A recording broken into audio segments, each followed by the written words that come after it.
We're live. Good evening, everyone. I'm Justin Oliver. I'm the chair of the Northern Region Advisory Council. I'd like to welcome you this evening to the Northern Region Advisory Council on April 7th, 2021. Due to the continued presence of the COVID-19 in Utah and associated public health and safety risks, large public gatherings are still strongly discouraged by the CDC and many local health departments. Based on the risks and recommendations, the Division of Wildlife and the chair of this public body have determined that the Regional Advisory Committee and Wildlife Board meetings will continue in a purely electronic format for the time being. Anyone wishing to comment on agenda topics in the future or to observe this meeting may do so by logging onto the division's webpage at wildlife.gov/feedback, where instructions and links are provided. I'll start by conducting a roll call for the record. We have a few that have been excused. First, we have David Earl has been excused. Junior Goring has been asked to be excused.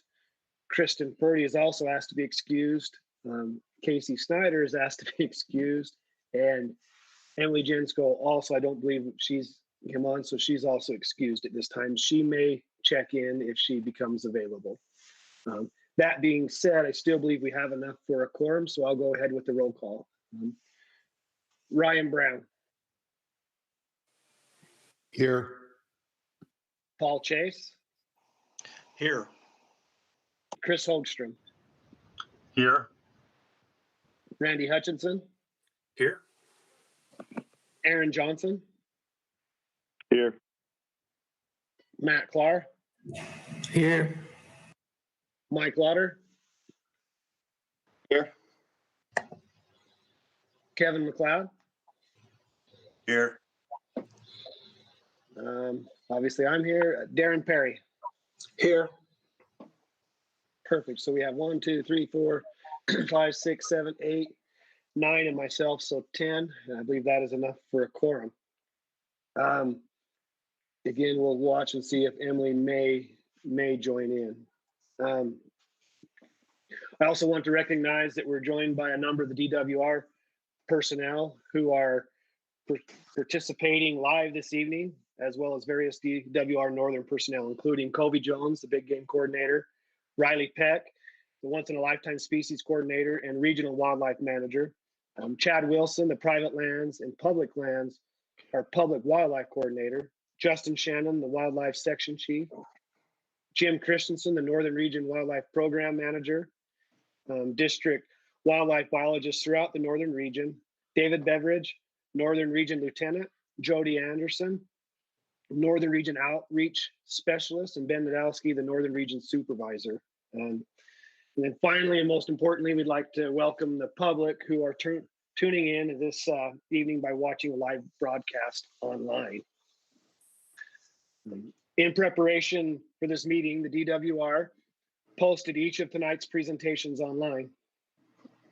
And the public was able to view those presentations and submit their written comments for each of the items.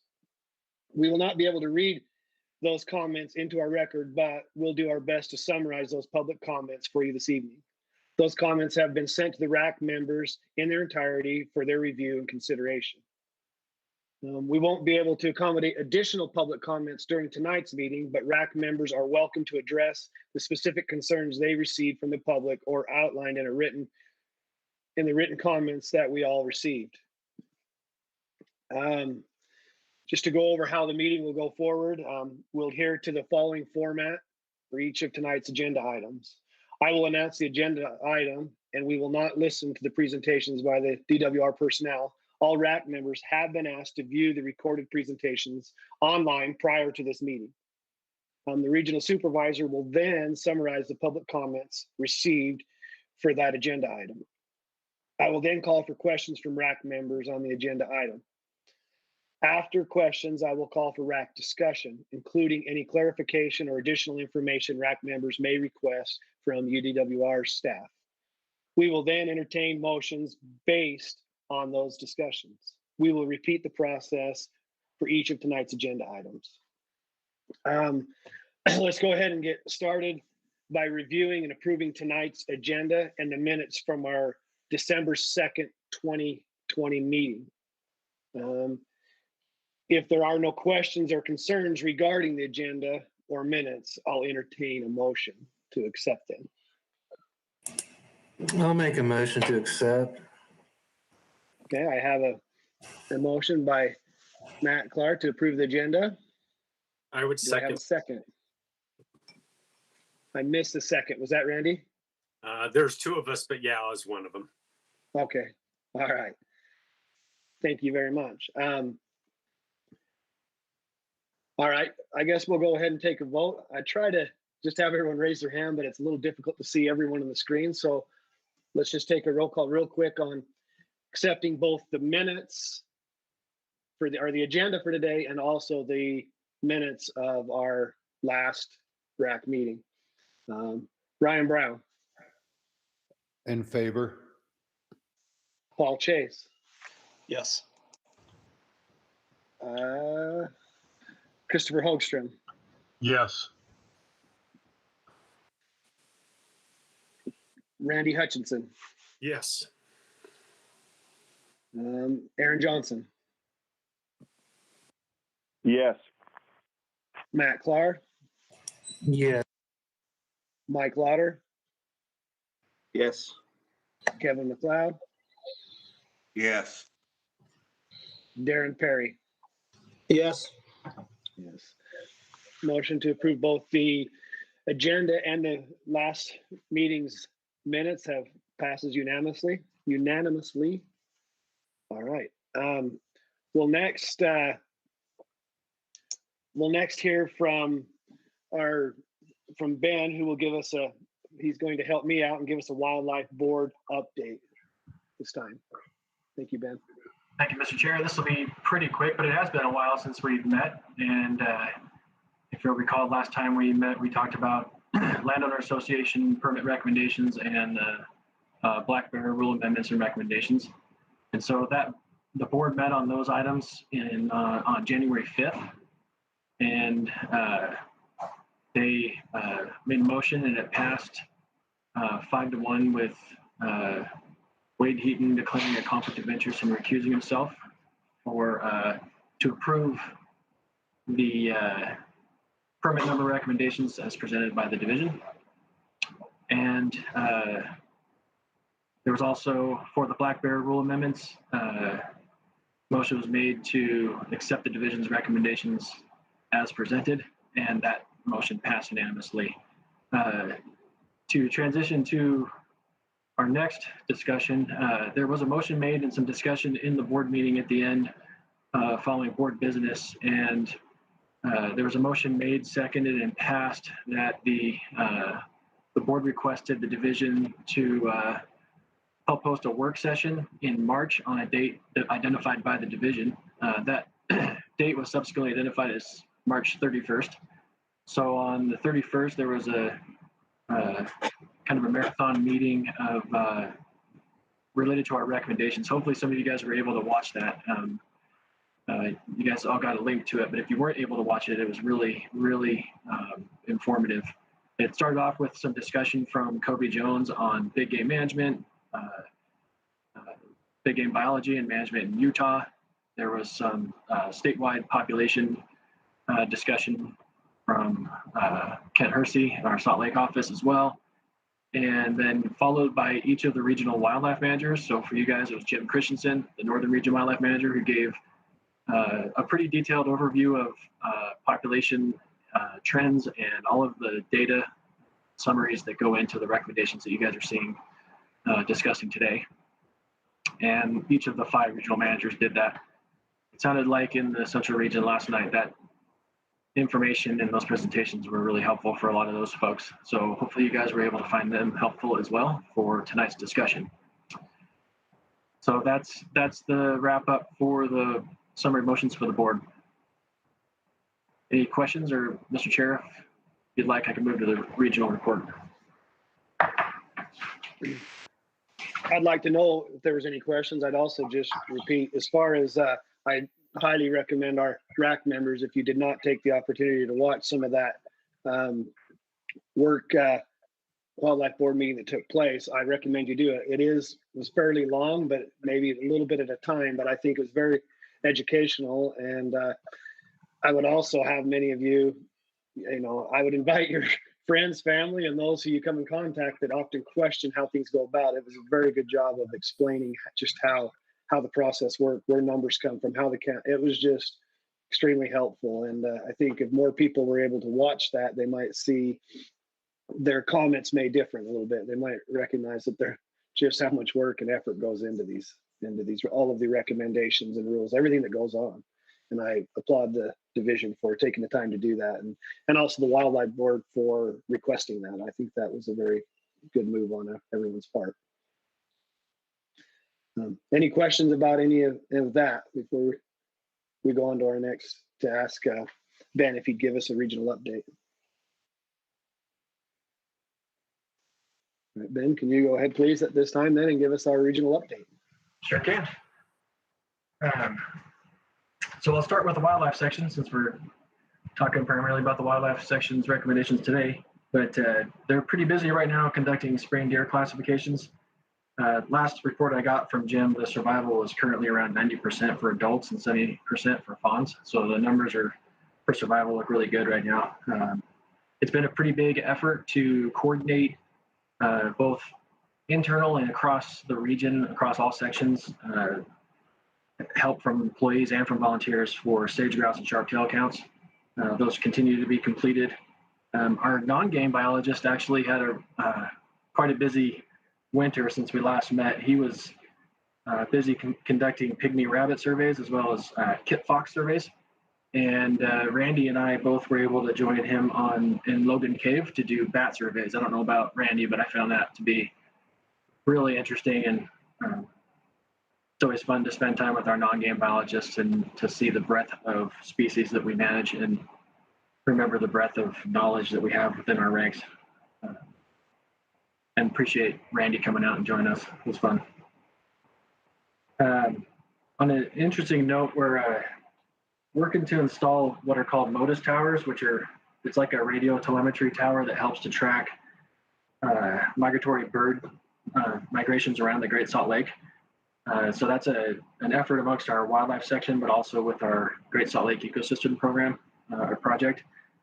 That'll be a pretty big effort, but it's going to be able to tie into sort of range-wide, large-scale continental migration patterns. So that's interesting work. They've been really busy conducting CWD and brucellosis testing and reconnaissance, both for elk and for deer. Good news is all of the tests that we conducted were negative. We get quite a few calls for nuisance turkeys in towns, and mostly in Cache Valley and Ogden Valley. So we've trapped and relocated 421 nuisance turkeys to areas where they're more needed and desirable. And of course, I kind of watched the team of wildlife biologists do this myself, and I am just so impressed with how much work goes into it. But the wildlife team has been analyzing and crunching numbers for harvest recommendations, which we're here to discuss today. I really can't begin to tell you how much effort those guys put into it. So big hats off to them to get us to this point tonight. And I hope our recommendations provide a good starting point for you guys for your discussion. In our habitat section, now here's some interesting things I wanted to bring up tonight. We've had a really busy COVID. I've discussed it in some of my previous reports for regional updates, but our wildlife management areas during COVID have really been loved and sometimes too loved. And we're seeing a lot of pressure from non-traditional recreational use, which we're not opposed to, but we do worry when it starts to have impacts on our ability to manage those activities, and when those activities start to come kind of butt up against the intended uses of our properties. So that's something that we're taking a really close look at. Our habitat section is really busy, but it's really a regional effort. Our conservation outreach program through our media relations is really busy and helping with communication efforts related to that.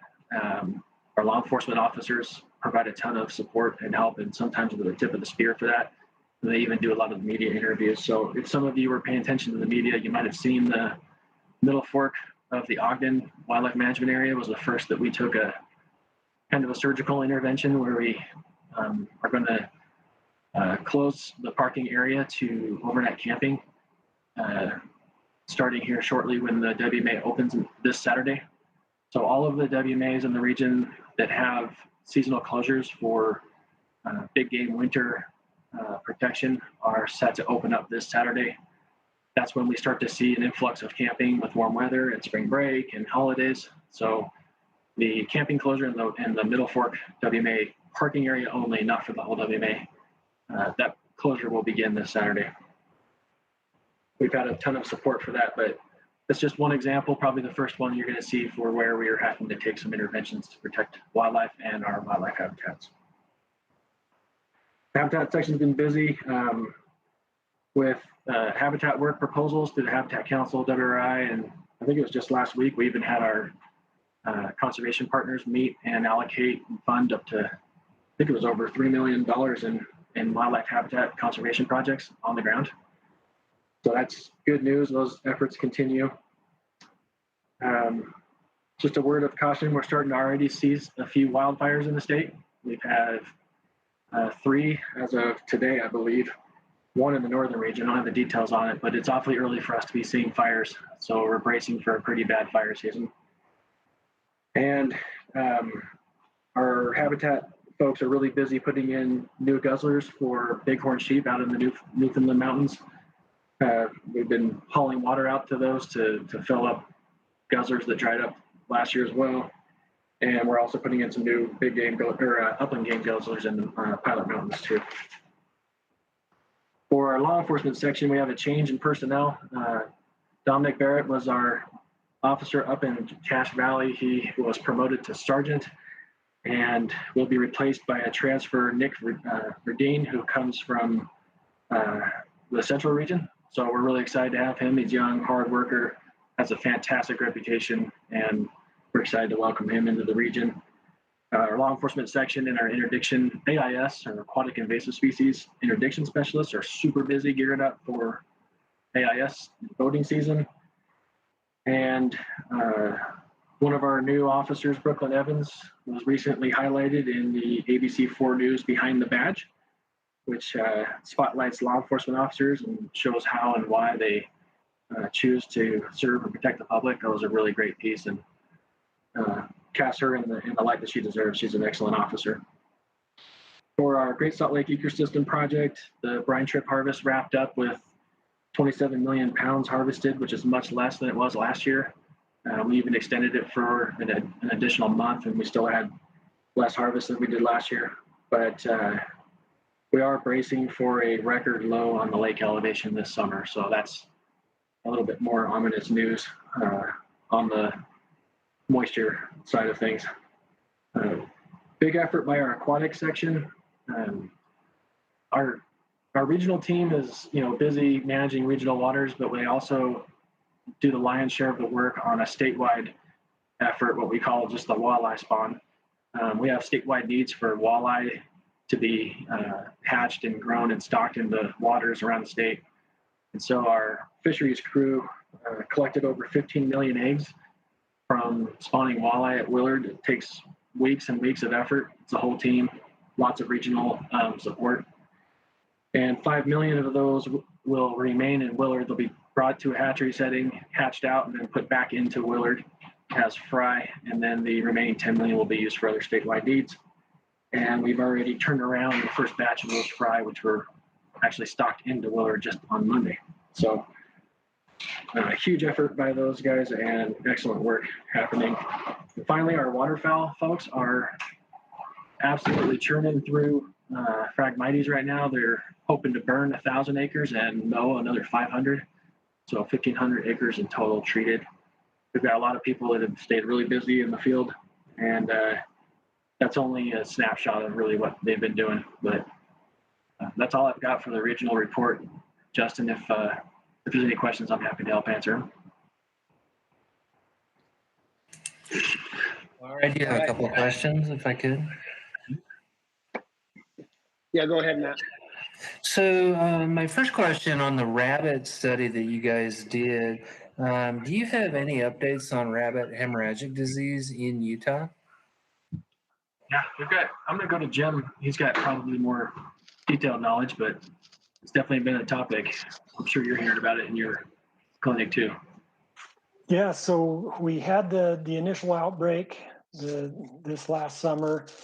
We have not heard anything lately on any extra spread or any more spread. We did have some get into the state, nothing up in northern Utah, and so hopefully it stays that way. But yeah, nothing as of pretty much all through the winter. Thank you. So my second question is related to the guzzlers. I did not get a lot of feedback through the official channel, but on a lot of the internet forums, there was commentary about most of these guzzlers running dry last year. And so my question is there a plan? You mentioned people were trying to carry water to replenish some of these. Do you have an overall overview of what their status is, or their hotspots, et cetera, et cetera? Yeah, I mean, I wouldn't say most of them. We've got quite a few guzzlers around the state, a number of them in northern Utah, but the ones that we're working on right now are in the Newfoundlands, where we do have issues with them drying up.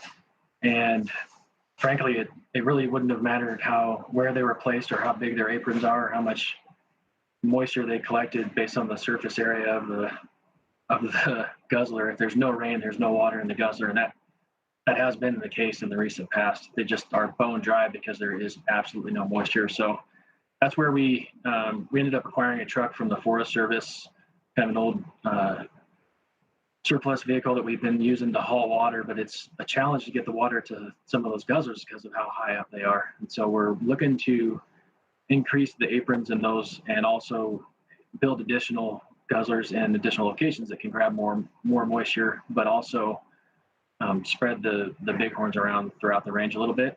I think last time I talked to one of our biologists, he said, climatic conditions are a main factor for why they're dry, but the other factor is the sheep just flat out drink them dry, which goes to speak for the demand on water out there. But where we're building the new guzzlers, I understand they're going to be a lot more accessible by truck. It'll be a lot easier for us to refill them if we need to. And that's actually something that, in talking with the other regional supervisors, it is something in drought years that they've got to do in certain areas of the state, just to keep those things wet and make sure our wildlife have water to drink. So while not ideal, it's not completely out of the line of normal around the state. Thank you. Yep, you bet.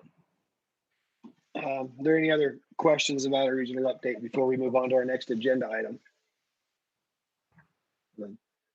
Ben, I spoke with Randy after the two of you went and visited the Bat Cave, and apparently you were probably a little disappointed. He said you showed up in your tights and Robin outfit looking for beat a sidekick, but found out it was wrong. So, but you did wear those well, I heard. So at least that's all right.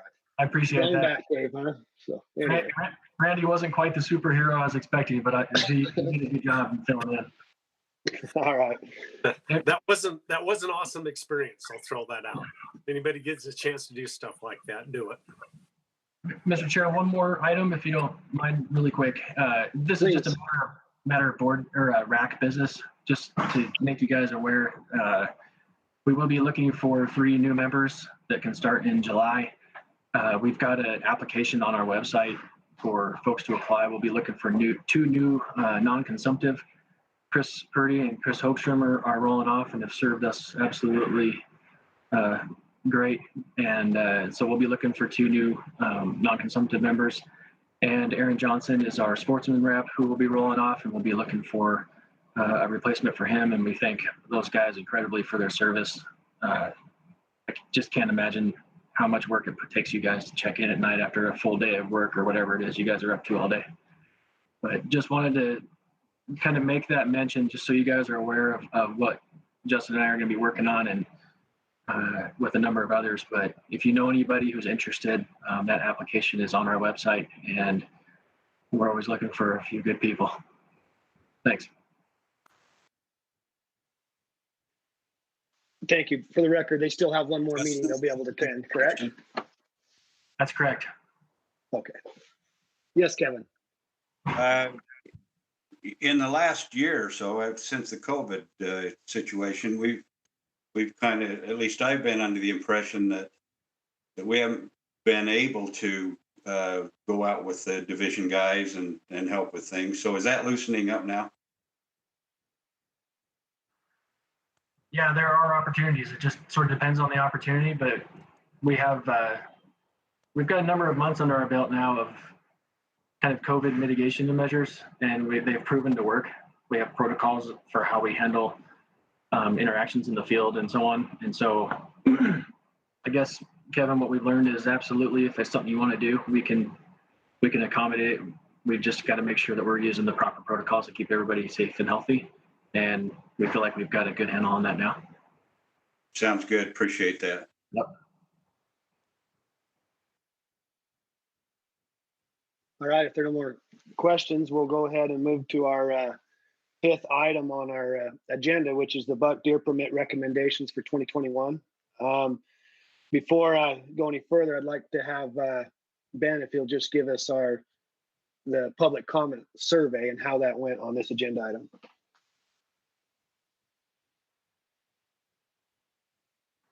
Yep, Give me a happy to second do to so. look Just that up. moving to the next window.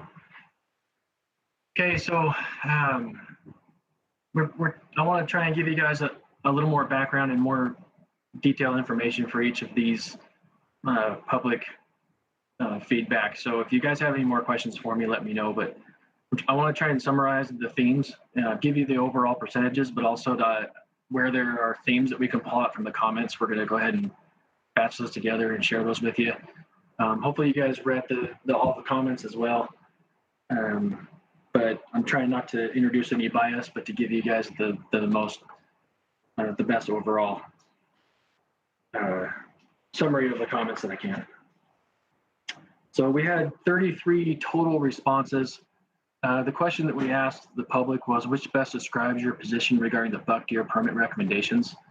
The options were strongly agree, somewhat agree, neither agree nor disagree, somewhat disagree, and strongly disagree.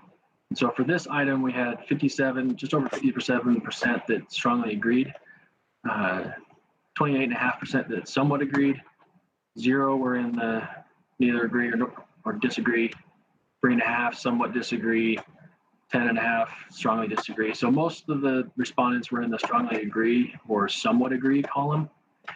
For those 33 total responses for the survey as a whole, we did get a number of comments. Most of those folks that chimed in on this RAC meeting cycle were there to comment on this item specifically. So we'll get a little bit more to that in the next items. But there did seem to be some pretty broad agreement amongst most of the commenters that there was a need for decreases. For those that left comments, there were a number of folks that agreed with the recommendations, but kind of wished to see additional decreases. So they wanted deeper cuts. There was a little bit of commentary on not having permit numbers decided when the draw occurs. That's something that maybe we can address if anybody else has any interest in that, but there's good reasons for that. Some folks wish to see antler point restrictions put into place or changes to buck-doe ratios to increase the quality of the bucks. And there were some additional comments about changing season dates, particularly for the muzzleloader hunts, maybe eliminating the late season muzzleloader hunt, changes to the extended archery boundaries. But those were not themes; those were just individual comments that were in the batch. So that kind of summarizes the feedback we got from the public on this particular item, Mr. Chair.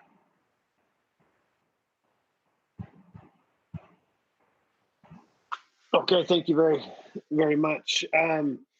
So in order to try to go through everything, I'd like to maybe go follow the certain process. So first, if you look at the memorandum on here, one of the first things they addressed, on our memorandum was the general deer season. We talked about managing 29 units and that there are 19 units with a postseason objective of 8 to 18 to 20 bucks per 100 does, and 10 units with an objective of 15 to 17 bucks per 100 does. And for 2021, they're recommending that permit decreases in 4 units and no changes on 9 units, and permit decreases on the remaining 16 units statewide. And they're recommending 74,775 general season permits, which is a $4,900 permit decrease compared to last year. If it's all right, I'd like to, as we have, if we have questions, that maybe we could address our questions first on the general season deer hunts. If there's a particular unit that you're concerned about, if we could try to first start with those general season deer units. And then we have, hopefully everyone watched the presentations. We have Covy and everyone here again to answer any questions. So is it all right? We'd start if there's any questions on any of our general season deer units or concerns that you may have. Can I ask a broad question initially, and maybe I can address this to Covy? I'm somewhat discouraged that there are only 30 responses to this item in the northern region, and I did not hear from any organization. I mean, usually you can count on Mule Deer Foundation and Sportsmen's for Fish and Wildlife to make a comment, and I did not receive any of those. So I'm a little bit concerned that people are kind of giving up on these COVID-related meetings.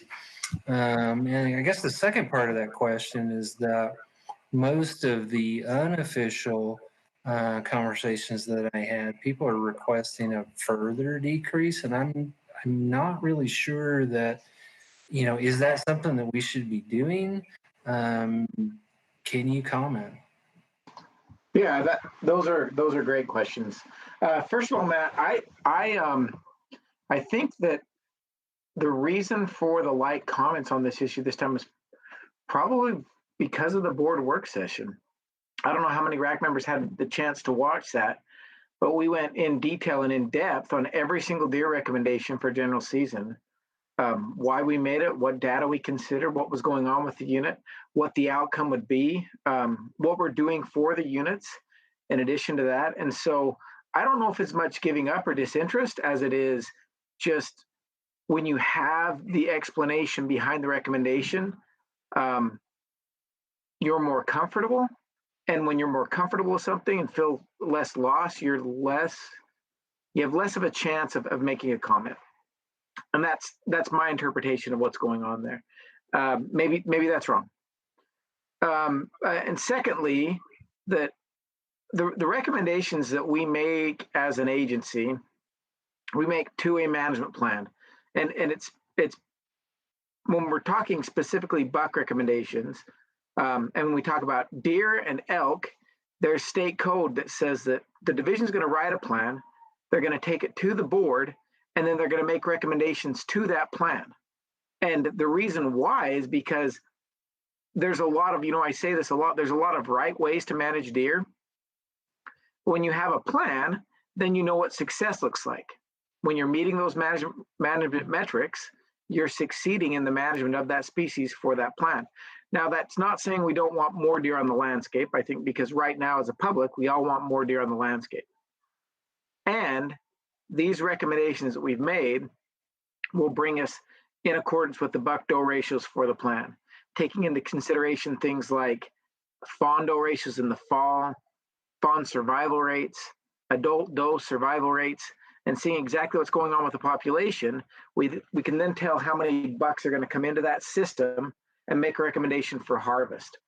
Now, the one thing that I think we need to be very clear about, and again, we touched on this in the board work session, it was one of the questions that Carl asked, and that is that, what does buck hunting do to populations? And he asked in a way of, if we were to cut more permits, could we help deer rebound? And the answer to that's pretty simple, and it's just no. It doesn't work like that. Deer populations grow independently of buck harvest, and buck harvest is really taking off that surplus. It's such a high level. When I say high level, it's such that we don't have the ability to impact populations positively or negatively with that, unless we end up with too many bucks in the landscape, and then we could affect the survival of does and fawns. So I hope that answers your question. At the end of the day, the recommendations are made to the plan, which is something we agreed to manage to, and we took it through the RAC and the board. Yeah. Covy, can I say one quick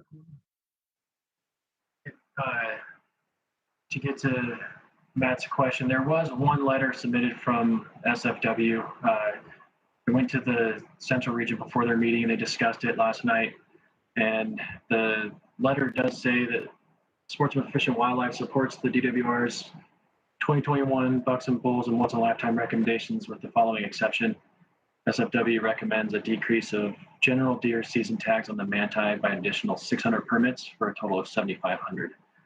So that was something that was discussed in the Central Region last night that I just wanted to make you guys aware of. Jason Vernon, the regional soup down there, shared that with me this afternoon. That's a good point, Ben. So we did get a comment from SFW on the regs. I was going to mention that, Matt, that it was on the 5th, so I believe that was Monday that we received an email. It came to our RAC. I'm not sure if your email is on there, but we did receive one, and what they mentioned, they recommended that on the general deer season tags on the manti be that they decrease the permits by 600 on that unit, but everything else they agreed and accepted with as proposed. I didn't receive from anyone else, though, that I can recall. And just out of curiosity, how did the Central Region vote on that? They chose to ignore that recommendation. Yeah, when the region responded and just said I understand the concern or want to cut more permits, and the region said that they feel like their recommendation will manage to the plan.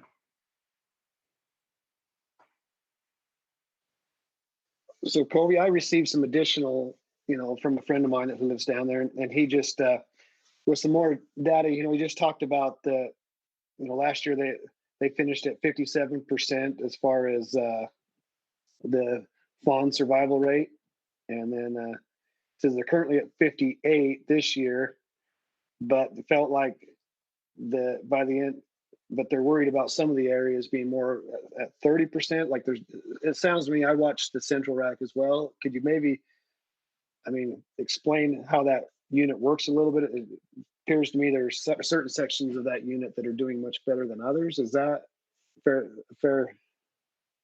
thing to say? I think that's a fair statement, Justin. That mountain, the northern portion of that mountain is much more productive than the southern portion. It's a great example of it's managed at the right scale. I want everybody to understand that, because you can't account for when we classify on that mountain, we get the deer that summer and winter on that mountain. Now, the classification on the northern end of that mountain is always a little better than the classification on the southern end of that mountain, as far as buck-doe ratios go. But some of those animals mix when they come off and when they go up on the mountain. What I mean by that is that an animal that winters on the northern end might come down to the southern end to winter, or summers on the northern end might come down to the southern end to winter. And so that's why you have to look at it as an overall what's going on the unit with classification. And overall, this last year on the manti, let me look it up here really quick. I think we're at 16. Yeah, 2019 we're at 16.3. Last year we were at 2020 we were at 15.5. It's been pretty stable. The southern end does have fewer. I think it's in the 13s, and the northern end is a little higher. It's in the 18s. Overall, again, this is a good rec. It'll help us manage the plan. And I understand if this is something the RAC feels like they need to address and wants to make a little more conservative recommendation. I understand that sentiment. And I think this is a good recommendation as well. My reason for bringing this is I respect greatly Eric, a friend of mine who brought this up and who spends a great amount of time. And it's always good to hear from people who are out on the landscaping, seeing that. And I would just encourage that, and I believe it happens, that both the division of employees and the biologists always include those guys who are involved, that dedicate their time and who can bring a lot of good input to it. So I bring his comment up because he's proven to I trust Eric, as someone who is really still concerned and feels like there should be some more cuts from what they're seeing in the field. And so I just ask that, the RAC maybe think about that a little bit too, as we look at these numbers, that coming from some who live in the area and spend a lot of time there, they would like to see a few more cuts to try to help that herd. All right. Are there any other questions about any individual unit, both throughout the state and about the numbers that have been proposed?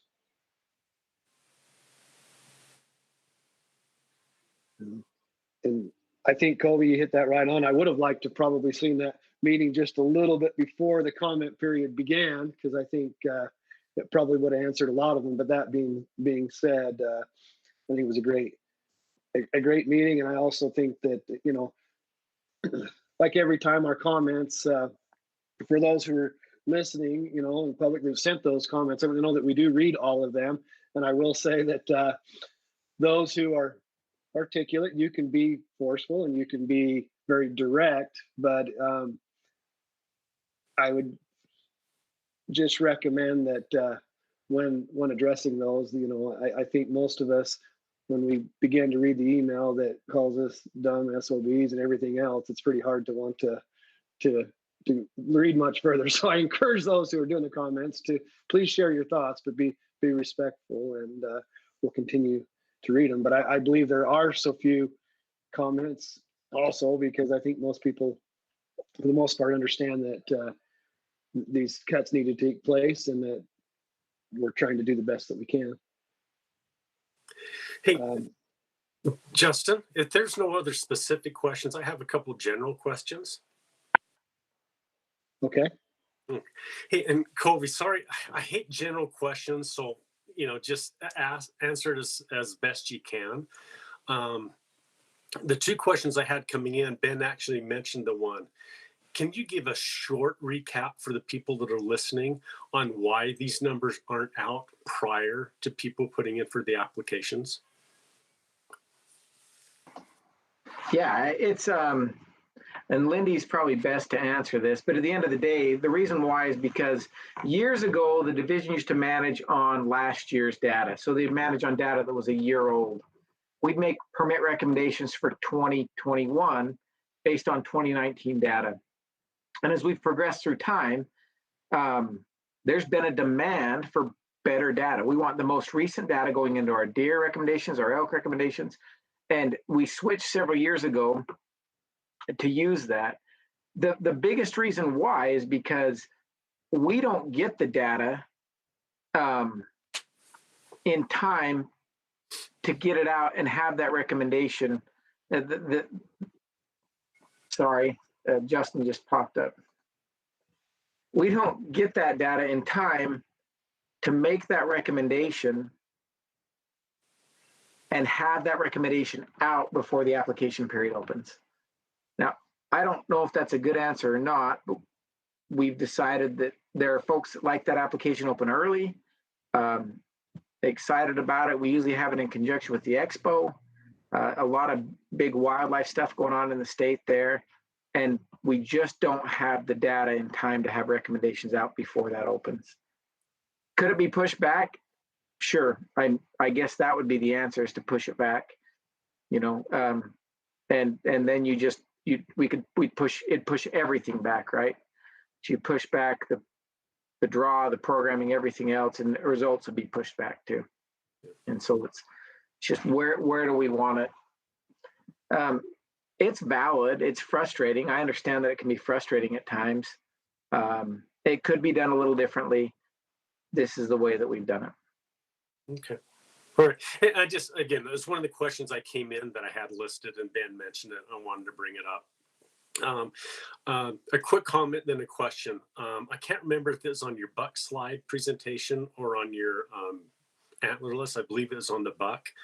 I was shocked, and I shouldn't have been, where you had the graph where it was showing the number of successful drawees and non-successful.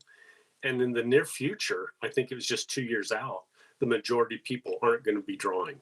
And people, I think that's just a tough pill to swallow, but a realistic pill. Utah's a booming population, and we only have so much of a resource. So I'm glad you threw that in there and had that in there. I thought that was very informative. Thank you. And then my last question, sorry for the my ramble there. Are there any areas that because in both the Antlerless and the bucks, you had this in part of your criteria that one of the things you look at when you're looking at numbers is the winter range or the carrying capacity of the range. So I want to be more specific on the winter range. With the water conditions we've had for the last number of years, are there specific winter ranges that you're very concerned about? Because I'm thinking all of them are probably taxed very severely at this point. Yeah, I that's what I was just going to say. Most of them, right now at this point, northern Utah is actually the extreme northern portion of Utah is actually doing better than the rest of the state. The central portion tends to be a little more moderate. We don't have, and when I say the central portion, I mean right there around the center of the state, just south of Highway 6, the Nebo, the Manti. They don't get quite those extreme droughts, and they don't get quite those heavy winters that like the Cache will get. And so they're a little more moderate and probably a little better condition. But then as you get into down into southeastern and southern Utah, it has been extreme. And I'm not saying, I mean, that comes out as if I'm saying that the Manti and the Nebo and some of those haven't had extreme drought. But when you look at the very southeastern portions of the state and the southern portion, some of this, the Boulder, the Henry Mountains, the Book Cliffs, which is still a little further north, but they have been hit extremely, extremely hard by these droughts. And yeah, we're concerned, and we've taken it into consideration when we look at what animals we can carry, and made more aggressive, especially in places antlerless recommendations to say, okay. We also watch this throughout the summer, and in the management plans, we've said if there's extreme drought and we need to remove animals, we'll come back to the board in August and ask for additional permits to make sure that we end up with healthy, resilient landscapes for these animals to be on. Okay, great. I'm glad to hear that last piece that you threw in there, because I didn't remember if the clause like that was in the management plans or not. And I'd hate to see the deer honestly build back too quick in areas that don't have the range to carry them. That just would be a bad situation. Okay, perfect. No. Thank you. All right, do we have any other questions, as far as concerning the general season deer units? And if not, comments, but also if someone has a motion that would be different than from what the division is proposing, then we might entertain a motion. But if it's not different than what's being proposed, then we will hold off on any motions on the general season deer hunting tags. Okay. Next thing that was on this was as far as the Utah's premium limited entry deer hunts. Do we have any? Justin? Yes. Sorry, I was trying to ring in. Oh, okay. I would like to address as a part of the motion on that section to consider the recommendation by SFW with the public sentiment that I've read and in the few comments that we got, and I think Covy has mentioned it as well as the others, that far and away the theme and the sentiment is to reduce tag numbers. And so I would make that motion to accept as presented with the addition of recommending that those 600 tags on the general season for the manti be added to the cuts. Okay, before we call for a second on that, can I just, so instead of as presented, with the rest, I mean, I might invite if you'd be willing to maybe reword the motion just a little bit to make a motion to decrease the number of buck tags on the manti by 600 in line with SFW's proposal and leave it just at that. Is that? Yeah, that would be fine. The remainder? Yeah, that would be fine. So I would amend my motion to simply say that I would make a motion to accept the recommendation of SFW to reduce the tag numbers for the general deer season on the manti by 600 permits. All right. We have a motion by Kevin. Do we have a second by anyone?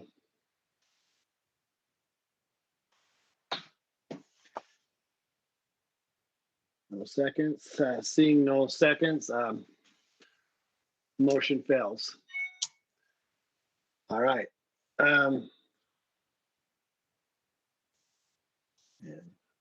second.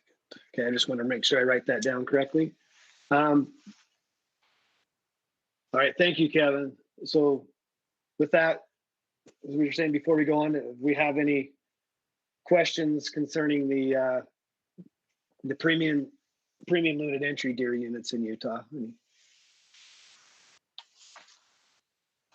the numbers that were presented.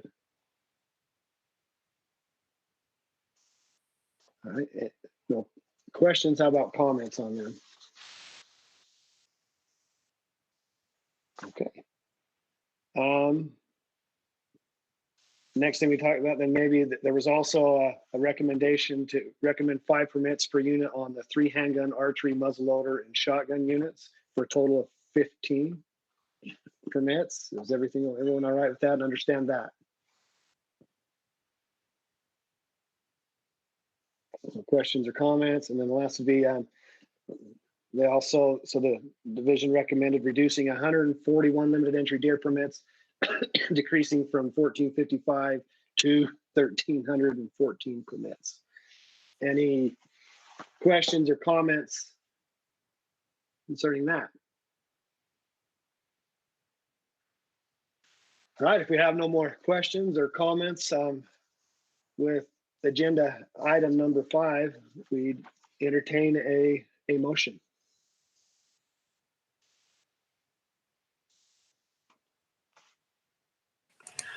I would move to accept the recommendation as proposed. I would second. All right, where did the recommendation come from? The motion? Randy. Randy? Okay. Okay, and the second was by Matt, right? Okay.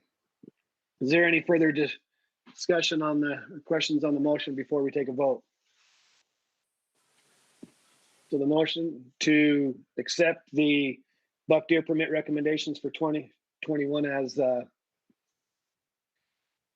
as presented. We'll now vote on that. We'll begin with Ryan Brown. Yes. Paul Chase. Yes. Christopher Hogstrom. Yes. Randy Hutchinson. Yes. Emily, oh, she's not there. We'll go to Aaron Johnson. Yes. Matt Clark. Yes. Mike Lauder. Yes. Kevin McLeod. Yes. And Darren Perry. Yes. Motion passes unanimously. All right. We'll now move to agenda item number 7, the once in a lifetime permit recommendations for 2021. Did everyone have the opportunity to watch that presentation done by Riley Peck? We'll begin by hearing from Ben on to get a summary of the public comments. Sorry, I think we're on item 6, bull elk and buck pronghorn. Did you say? Sorry, let me start that over. I apologize. You're That's correct. Let's go to item number 6, the bull elk and buck pronghorn permit recommendations for 2021. And if everyone had the opportunity to watch that, also presented by Covy Jones, and we'll hear the public comments on agenda item number 6, not 5. Thank you. Yeah, you're just excited to get to Riley. I don't blame you. I get it. Sick of Covy. Okay, again, the question was, which best describes your position regarding the bull elk and pronghorn permit recommendations? Again, it was the same possibility of answers that ranged from strongly agree to strongly disagree and everything in between. So we had 23.5 that strongly agreed, 23.5 that somewhat agreed, and most of the balance was somewhat disagree at almost 30% and strongly disagree at 17%, with almost 6% as neutral. I will mention that as I said in the summary for the prior item 5 for buck deer, most of the commenters participated in the survey to comment on that specific item. There were 33 total responses for tonight's agenda, but only 11 of which chose to respond to this item. And again, there were fewer comments left, so there's less to share in terms of themes for this item, but I'll share with you what we got. All of the comments that were left were related to bull elk and not pronghorn. Most of the discussion was regarding overcrowding in the field, and there was some request to cut spike hunts in the cache and the book cliffs. The book cliff recommendation to cut the spike hunt was discussed last night in the central region as well. Covy had some really good information on that if anybody's interested. But there was also some comments about having some more archery opportunity on limited entry hunts during the rut. And that's pretty much it for this item. Okay, thank you. Dan, I'd like to try to maybe follow a similar pattern as how we did the agenda item number 5.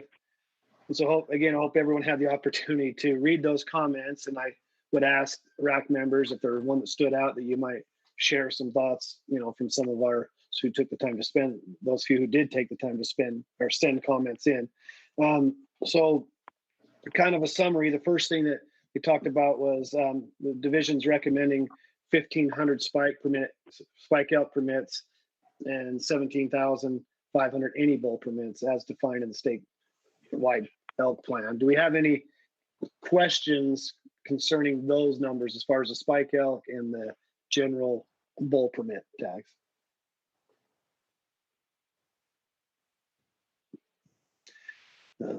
I have a question that might be pertaining to these numbers, and it might be something for Lindy.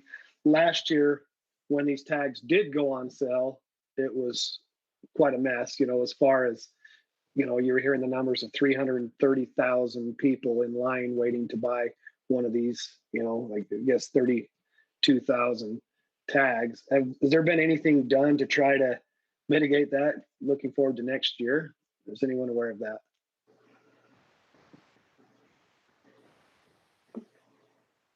That is probably a good question for Lindy if she's willing, because they have been hard at work on that issue.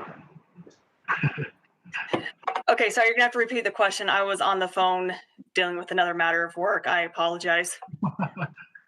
No, the question that I had was as far as, with the numbers that have been presented last year, as far as the general season elk tags and the availability and how people were able to receive them, it was quite difficult. I mean, we had over 300,000 people in line trying to get 330,000 or more devices.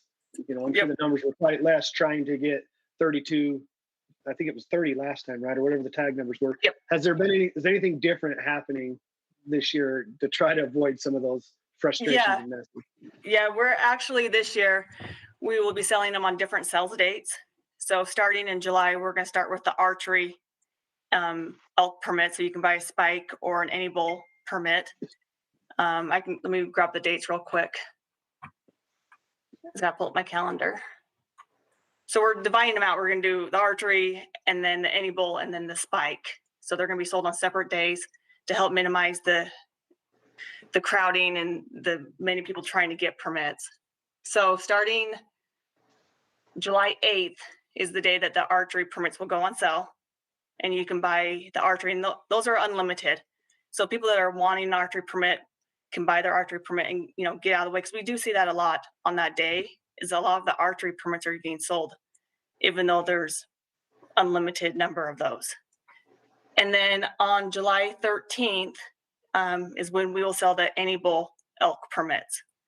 So people that are wanting the any bull, that's the day they can go onto our website, or we're hoping with things coming down with COVID, we'll sell them at our regions and at our agents, and they can go purchase that. And then on July 22nd, they can go online or any other place that we're selling them and get the spike elk permit. So we're hoping to break up that crowding and the congestion that happens by breaking those days out.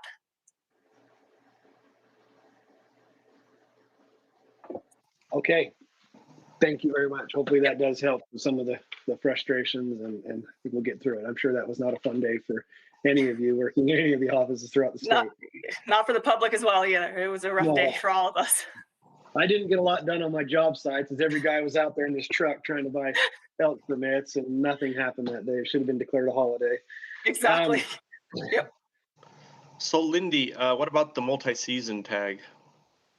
So if you're wanting to get a multi-season, you're gonna have to wait for that date. So if you're wanting a multi-season any bull, you're gonna have to wait for the any bull elk permit date. So the 13th of July. If you're wanting the spike multi-season, you're gonna have to wait till the 22nd.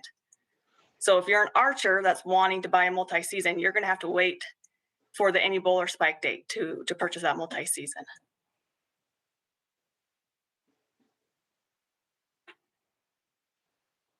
As far as that multi-season tag goes, is it doing what the division was hoping it would do? I'm not sure if who's going to answer this question or who it's directed at, but do we feel like it's being efficient? Because I know it hasn't been.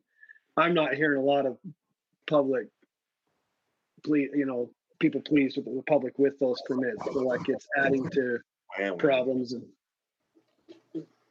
who might want to answer Covy. Yeah, I'm letting Covy take that one. I just sell them. Justin, here's how I can answer that question. There's a huge demand for it. People really, really want it. They like it. We tend to focus our thoughts on comments we hear, right? The comments we hear shape our perceptions of reality. And the reality is, Lindy, how many people bought a multi-season permit last year? It was over 50% of the 30,000, wasn't it? Or close to. Yeah, it was really high. And so, for 15,000 people, it's a great opportunity, a great chance to get more field time. And the goal was to let people that wanted to hunt have an opportunity to hunt. So in that aspect, I would say it's definitely accomplishing the goal. The only negative that I can think of is that it did tempt some archers to come out of that unlimited archery pool and buy a permit. And if you're a rifle hunter who's only ever hunted rifle, that could be frustrating. As an archer myself, I understand that opportunity to hunt more seasons, and I love to purchase one of those permits whenever I can. And if I were a rifle hunter that were always able to get one of those permits, I would see the frustration. Now, when you look at the data, though, a lot of the rifle hunters switched to that multi-season as well. So it wasn't just archers coming into the pool.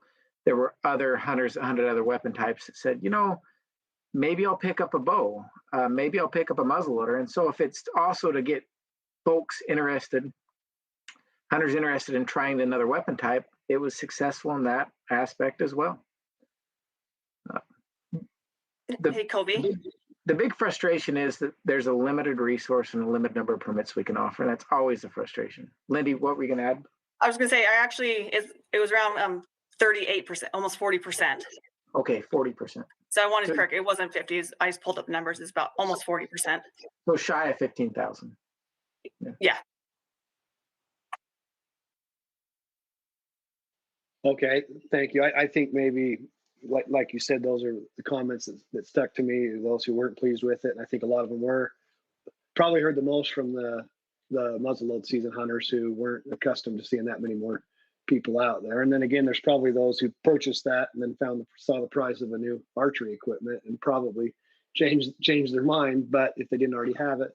But either way, I think it's good to know, kind of what's going on there. And I think it's probably just in northern Utah with the Yuna Mountains, and there's just only so many places where we can hunt up here. And I think that's where a lot of people that hunted in those anywhere in that northern Utah and that Yuna range felt like they're the ones I heard the most negative comments and feedback from. They felt like whether it's true or not, they felt like every person that bought an elk tag was hunting in the same drainage they were trying to, no.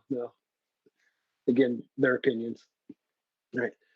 Do we have any other questions concerning the spike hunts and then any bull permits then? Justin, this is Aaron. I don't know if you were going to bring this up, but you said that Covy kind of addressed the spike elk hunt. There was a couple of comments, people concerned about the spike elk hunt on the cache and the book cliffs, and I think you mentioned that Covy talked about that at the central rack. I was wondering if he could kind of share his thoughts on that.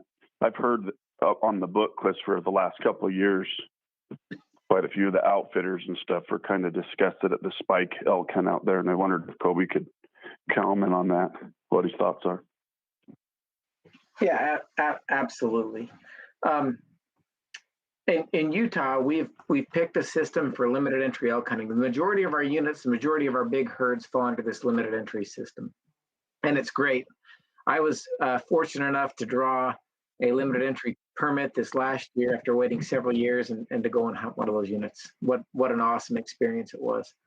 And as part of that, we end up on a lot of our units being really bull heavy, more bulls than we need, and at times more bulls than are probably healthy. And so part of the way that we manage that is through spike harvest.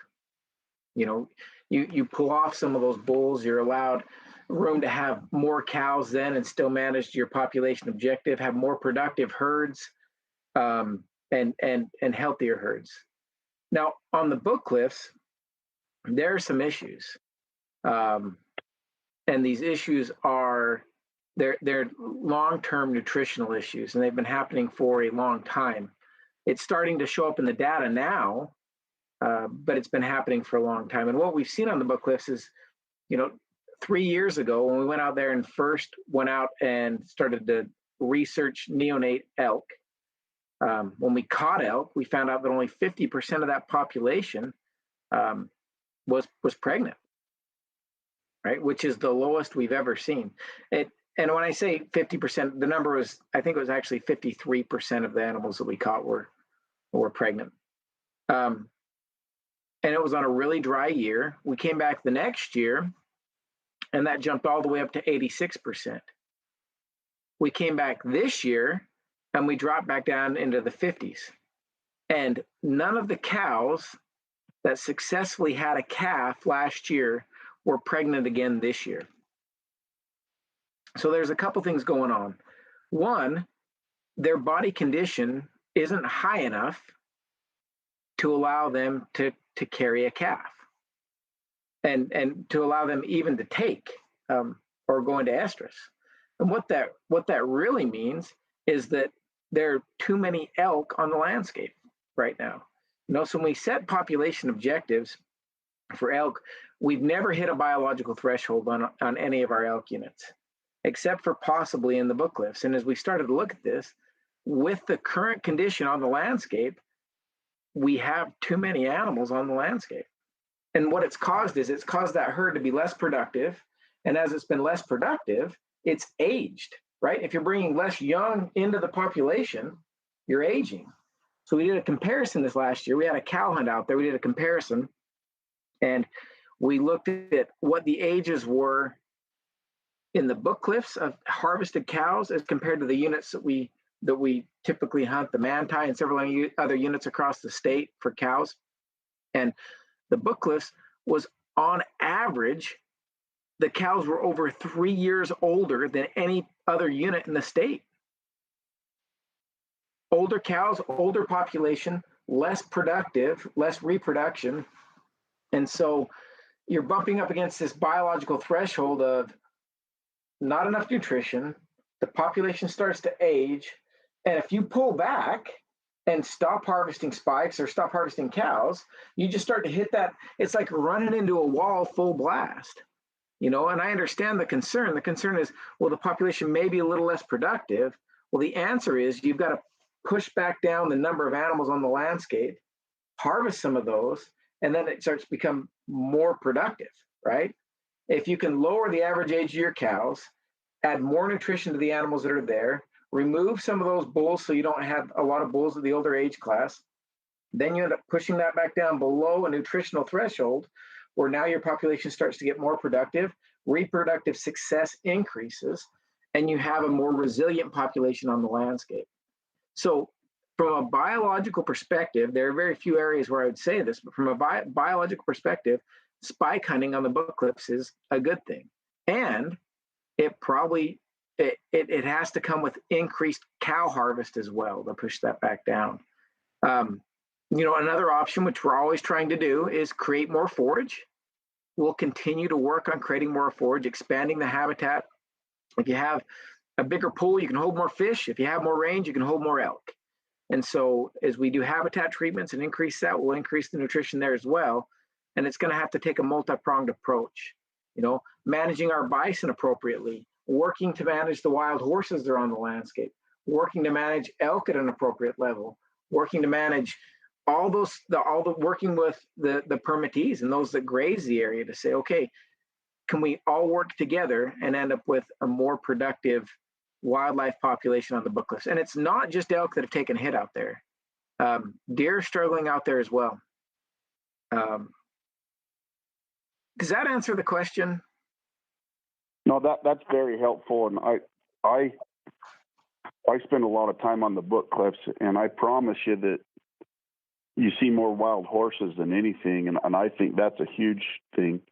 One of the ranchers told me he runs 200 out of his pasture almost every week, and so I don't know what the answer to that is because they're protected, but that was some really good information about nutrition and the pregnancy rates and whatnot. I just know that the outfitters have seen a drastic decline in the quality of elk out there. I think, 5-6 years ago, the largest 6-point in the world, I think it's number 4 in Boone and Crockett, was killed in the book cliffs. There's nothing like that out there anymore, not even in the same species almost. And Aaron, what you just said backs all this up. I don't know if you've read the paper that Eric Freeman published out of BYU or not, but it goes into nutrition and antler growth. And as we've bumped up against this nutritional wall, and it's been coming for a while, don't get me wrong, individual animals can still do well, but as we've bumped into this nutritional wall, you've seen older bulls and decreased quality in those bulls as well. It's really a tough problem. I don't have all the answers. We did do a horse, we worked with others to get a horse roundup done out there last year. That was exciting. So we're pushing forward.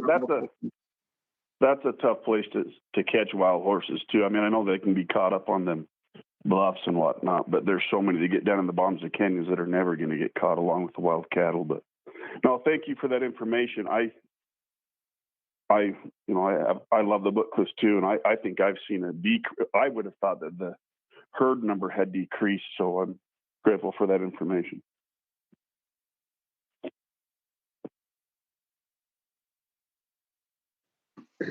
All right. Any other questions on these bull permits before maybe move on? The next thing that I was going to bring up is there also was that they recommend not to change any of the any bull elk permits from 500 and myself, I would really like to see that number. For some reason, every time it gets brought up, it never gets past the wildlife board. I've heard different interpretations or reasons why it didn't, but it was sure something I'd still like to see. I feel like, we correct me if I'm wrong, Covy, but I think it's come up that we felt like we could facilitate more, yet it doesn't happen. I would sure like to see more youth any bull elk permits, and I think it's there, and I just don't see why we're not taking advantage of that. Is there any questions about that?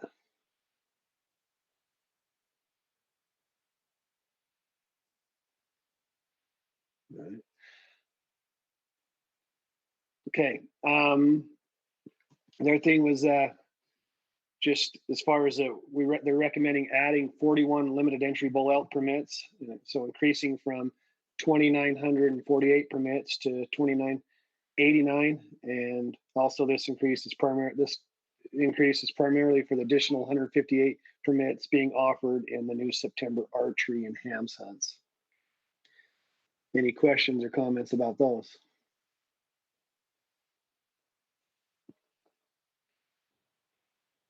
All right.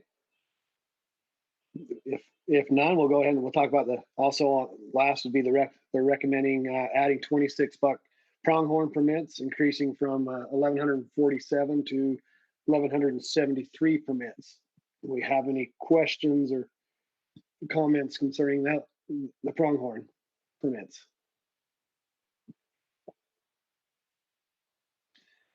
All right. If I'm not missing anything else, if there's no more comments or questions, I would entertain a motion at this time of any kind. Can I add a comment real quick? This is Aaron Johnson. Yes, please do, Aaron. I think Covy talked about it. The book list is pretty unique. I look forward to just hearing more data and more ideas on how they can help those struggling deer and elk herds, because it truly was one of the best big game hunting units in the state, and the quality's just kind of gone in the toilet. And I'm not blaming nobody. It sounds like a lot of it's out of our control, but hopefully some ideas can come up in the future to kind of really help that area. Honestly, Aaron, the working group that's out there is working hard, and I feel the same way. It's a special place in our state, and we are definitely working on it. That's good to hear. Appreciate all the hard work and the comments, the education. I wanted to maybe ask one more question or make a suggestion, and maybe it's being done, but I know you did this working group and people were able to watch that on YouTube. Is it a possibility, our deer and elk committees, to make those more public for people to watch? I think there's a misconception that it's all special interest and they're only out for themselves, and that there isn't, that there's not great discussion, and a lot of people don't understand how those work. Is that something that's in the works that may make it more open, maybe not for comments, but to at least watch how those take place? Justin, that's a great idea. Yeah, we've talked a lot about reformatting. I guess the things that have come out of COVID haven't all been bad, and one of the good things is that we have the ability to broadcast more and convey more information to large groups. I miss the in-person meetings, and I can't wait to get back to that. But with the technology now and how we're doing things, I don't see it being a technical difficulty to allow for a committee and then other interested parties to be able to watch the information that gets presented to those committees, what they struggle with, what they deal with, and how they arrive at the conclusion. I think that'll just give us more buy-in. I don't see a downside. If people want to get educated on why we do what we do and how we do what we do, I'm always pushing to give them that opportunity. So the answer is, I think it's a great idea. Justin, which, I mean, you have a lot of ideas, and every once in a while you get a good one. So Every once in a while, not often. no, it's So a great what would idea. be the best, would that be something maybe during the wildlife board meeting to, not so much a motion, but maybe a suggestion during the wildlife board meeting? I believe Byron's on here if I saw earlier, but maybe that's something that would that need to be having, would the wildlife board need to direct that, or is that something that you could do without being directed by the wildlife board? I think we can do that internally. You know, I think we can take that suggestion and say, we'd like to have the ability to broadcast, you know, when we redo a statewide species management plan, we'd like to broadcast some of those discussions and give that information. There's a lot that goes into those, and there's a lot of information that group gets when they're making those decisions. So I fully support that idea. Anytime we give more information, it makes the process easier for us. Great. Thanks, Covy. Sorry to get sidetracked, but back to our agenda item. If there's no other questions or comments, I'd call for a motion at this time.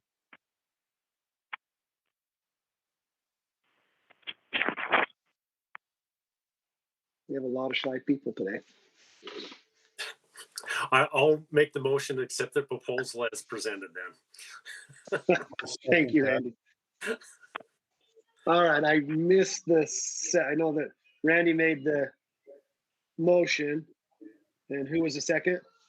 Ryan Brown. Ryan was the second. So our motion would be to accept the agenda item number 6, bull elk and buck pronghorn recommendations for 2021. Is there any discussion or comment before we call for a vote? So I'll call for a vote for those who are in favor of this motion. We'll begin with Ryan Brown. Yes. Paul Chase. Yes. Chris Hogstrom. Yes. Randy Hutchinson. Yes. Aaron Johnson. Yes. Matt Clark. Yes. Mike Lauder. Yes. Kevin McLeod. Yes. Darren Perry. Yes. Motion passes unanimously. All right. We'll now move to the 7th agenda item, which is the once in a lifetime permit recommendations for 2021. Riley Peck was able to give this presentation. Hopefully everyone had the opportunity to watch and see that. We'll begin by hearing a summary of public comments on this. We'll hear from Ben now. Hey, Justin, could I cut in quick? Because yes. I think Covy's last presentation was just there. I just wanted to say real quick, I thoroughly enjoy every time you're on these meetings, Covy. I always come away with more information than I had before. You're always prepared. I don't feel like I've ever been put off on a question. So I just wanted to let you know I think you do a fantastic job with this. I appreciate it. Don't believe everything you read on the internet, Covy. Maybe some of it, but not all of it. Well, mine didn't come through. No, you did. You're good. All right, thank you. So we'll now move on to hear from Ben on a summary of the public comments on agenda item number 7. I was hoping Randy's comments were going to buy me enough time, but my comment document froze up and disappeared on me. Does anybody have the percentages available on their end? Anybody division that's online have it? I can give the summary of the otherwise. We only had. And I've got those percentages if you need them. Thanks, Jim. I can give the summary after you give the percentages. Thanks for that. Okay. Once in a lifetime permit recommendations. There were 8 total votes. 2 are strongly agree. 4 are somewhat agree. 1 neither agree nor disagree. 1 at somewhat disagree, and 0 at strongly disagree. Thanks, Jim. Appreciate that. As Jim said, there were only 8 commenters of the 33 that participated in the survey.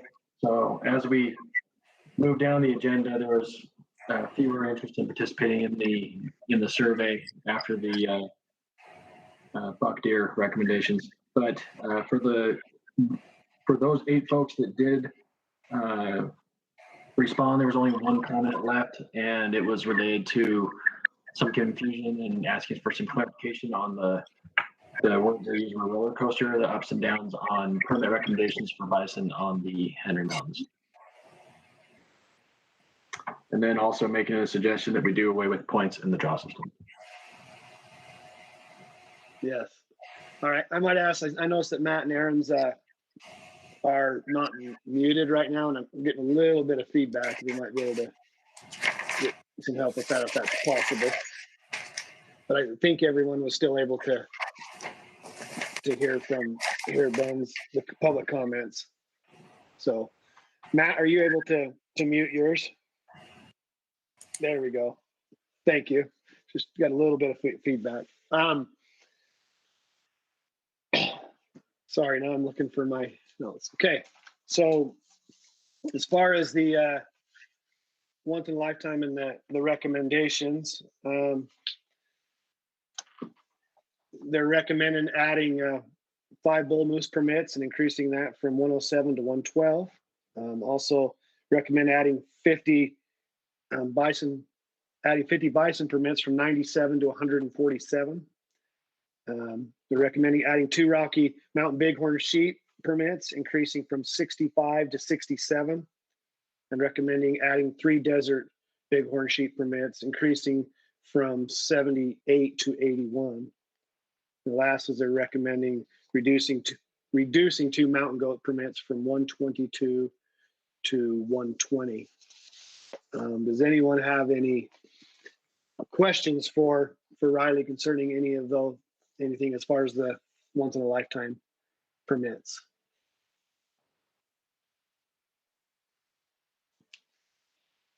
And Riley, how are our desert sheep doing right now in the state? Or how are we looking as far as the health and populations?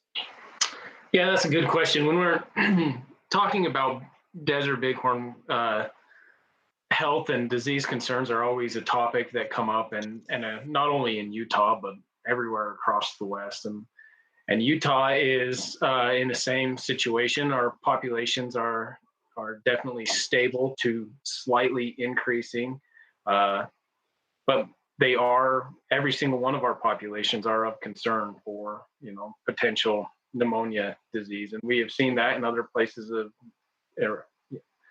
other units across the West and certainly within our state. And so generally speaking, Justin, just to answer the question, I think they're doing well. They're stable to slightly increasing, but they're always of concern, and they're always a point of interest and trying to do better. I think one of the things that we are trying to get accomplished, our statewide bighorn sheep plan passed a couple of years ago, has asked us to create a nursery herd for both our Rockies and desert bighorn sheep. And because of Antelope Island being the way that it is, we feel pretty confident that Antelope Island will be a nursery herd for Rocky Mountain sheep. And we're, I don't know, frantically, maybe the right word, trying to find a location to have a nursery herd for our desert bighorn sheep.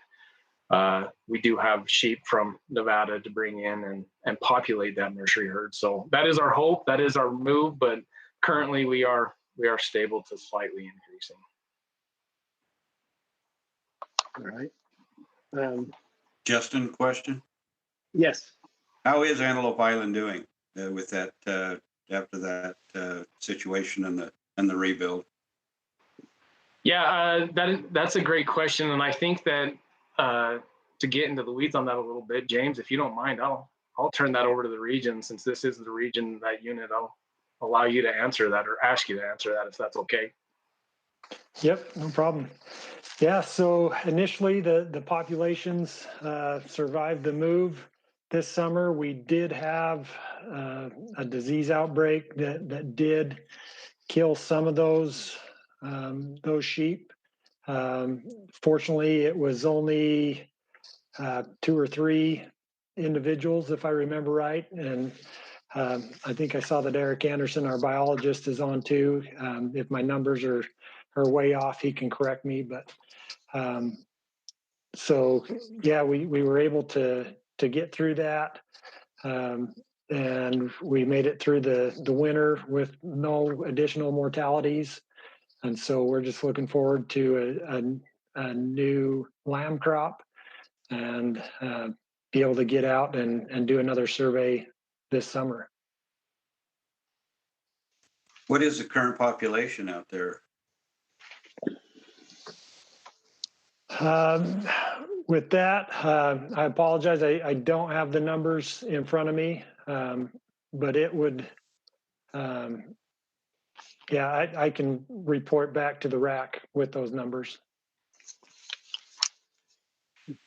I'd be curious on as far as if we've been able to check, how many of the ewes are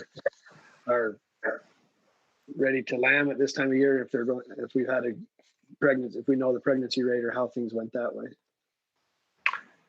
Yeah, this is Eric Anderson. I'll chime in on that. As Jim mentioned, we had an outbreak of blue tongue this year that impacted our herd out there on the island. And we're scheduled to fly this spring to kind of see how our lamb production did. So there's some work coming up that will give us a lot better idea on where our population is. So that's kind of information to come.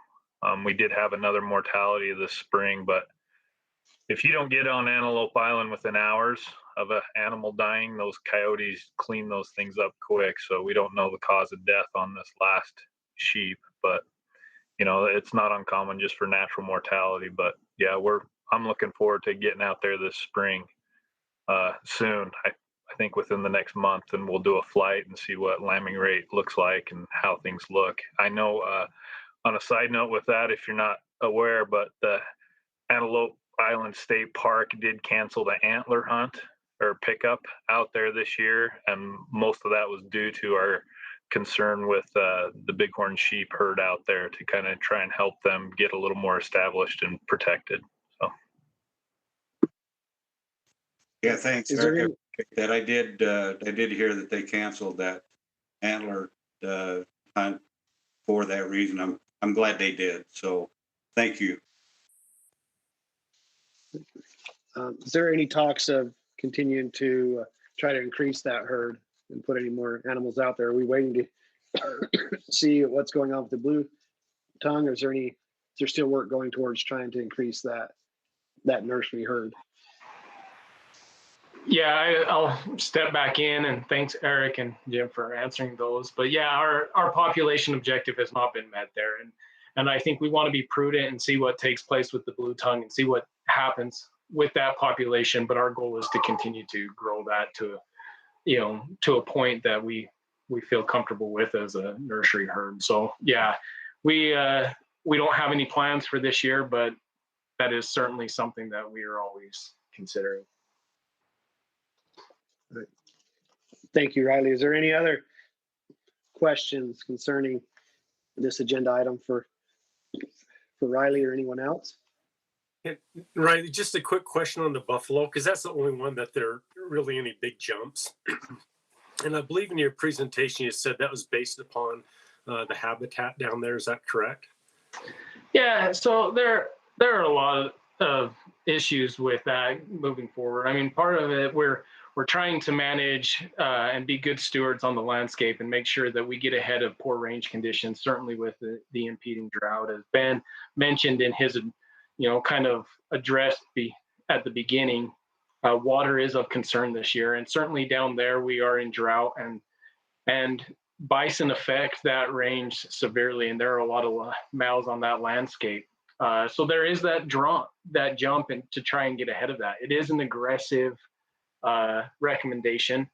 Part of that too is bison get managed on a overall population objective, and a hunter has the ability to shoot a cow wearable and hunter's choice. And when the biologists make that recommendation, we will take into consideration the calf crop and where that population is going. And if we have a good year and we have a great calf crop and great recruitment, and that population number grows, we have more tags to give. And so this jump is kind of twofold. You look at it, we gave quite a few tags back in 2018-19 area because of the drought.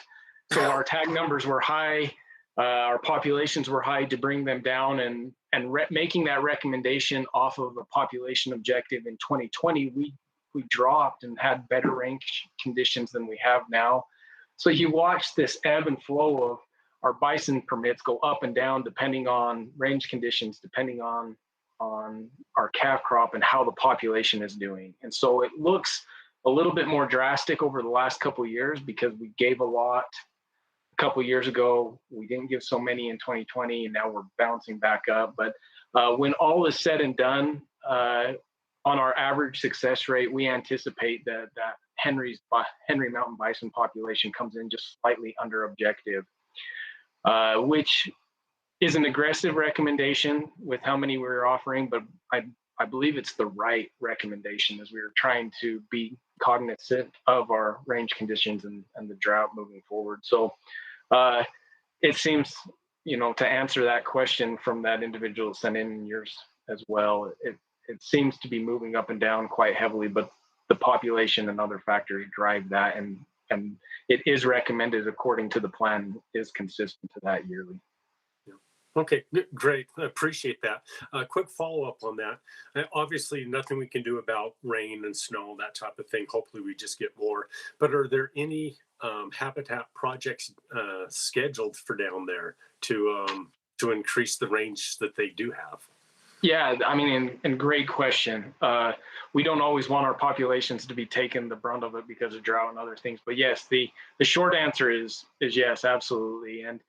And I don't know if many of you had the opportunity to watch the WRI funding meeting that was available online, but there was a lot of money put towards projects in that region to help all wildlife species, and certainly in doing habitat to help many species, it will help the bison out down there. So that's kind of a long-winded answer to a short question, but yes, there are projects going in. Okay, perfect. Thank you.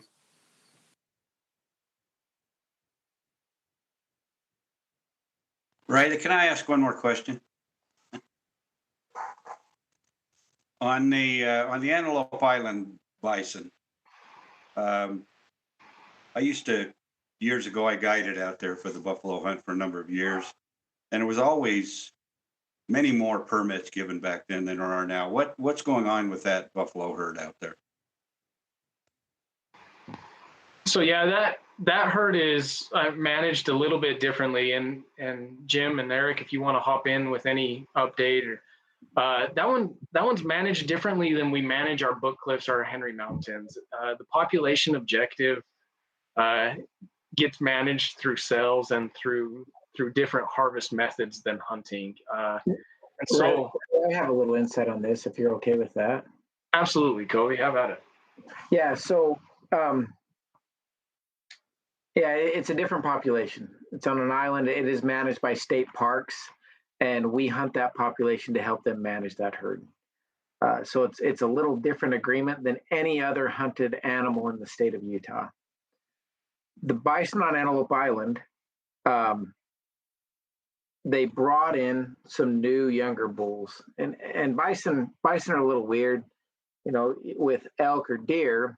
A lot of times we're looking for the oldest bull out there to harvest, right? Older bull, bigger antlers, more mass to a point, right? And we're looking for that age, that size, that quality. With bison, when they start to get older, they don't look as good. They're beat up, horns are rounded off. They just don't carry their weight as well. So when you start getting older, 9, 10 years old, and folks don't want to harvest those animals.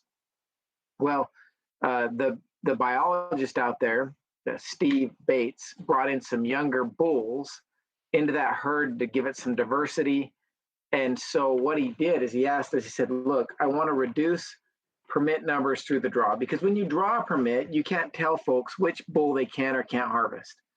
When they draw a permit, they go out there and they harvest the bull that they want to harvest. And he's like, I want to give some individuals a chance to go and hunt bulls from the alternate draw list.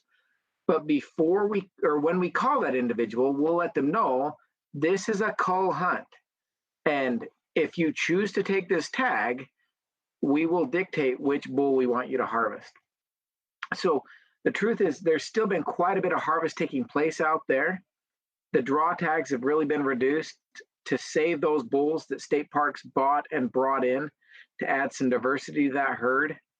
And then they will call a lot of hunters from the alternate, and it's hunters that didn't draw. After they don't draw, there's that alternate draw list. They're just in order right there. They would have drawn next, basically. And they've called those hunters and said, come hunt. If you want to come hunt, come hunt. And we're going to tell you which bull you can harvest. And then it puts it back in their court. They can say, you know, that's not the kind of hunt I want. I don't want somebody to tell me which bull I can or can't harvest. Or they accept the permit and go and harvest the bull and help state parks. So that's the big thing that's been going on there. Thanks for helping answer that, Covy. I'll tell you what, you're way smarter than you look. It doesn't take much when you look like this. Hey, thanks, you guys. Understand where Randy was coming from on that That's an last interesting comment. unit out there. Okay. Justin, I apologize. This is Eric Anderson again. Yes, please, Eric. The question came up on how many sheep we have out there. I looked that up, and we're at 18 adults out there. We collared all the sheep that were transplanted last year. And so when we fly this spring, we'll see which ones are yearlings, and we're hoping to fly after the new fawn crop. So that'll give us an idea on reproduction. So We began with 25, correct? And then what kind of lamb production did we have last year? Did it increase at all? It did. I'd have to go back and look, but you know, with that outbreak, we didn't know if we lost any to the blue tongue also, because they weren't collared. And so that's kind of the idea of doing this flight this spring again, is to see what we have for reproduction from last year, you know, the sheep that came in that were pregnant. And then this year was the production from being on the island for over a year. Okay. Thank you. Yep. All right. I think we're ready to entertain a motion if there's no other questions or comments on agenda item number 7, the once in a lifetime permit recommendations. This is Aaron. I make a motion that we accept the division's proposal as presented. We got a motion from Aaron to accept as presented. Can I get a second? I'll second that. All right, I've got a second from Paul to accept as not from that wasn't from Paul, that was from Randy, wasn't it? Yeah, Okay. I'm sure Paul would have said it too. I would have. All right, sorry. Okay. All right, so we have a motion on the floor to accept as presented with a second. If there's no other discussion or comments, I'll call for a vote at this time. We'll begin with Ryan Brown. Yes. Paul Chase, Yes. Christopher Hogstrom, Yes. Randy Hutchinson, Yes. Aaron Johnson, Yes. Mike Lauder, Yes. Kevin McLeod, Yes. Darren Perry. Yes. All right. Motion passes unanimously. Thank you, everyone. Let's go ahead and move on, if that's all right, to our agenda item number 8, the Antlerless permit recommendations for 2021. Let me shut my ringer off.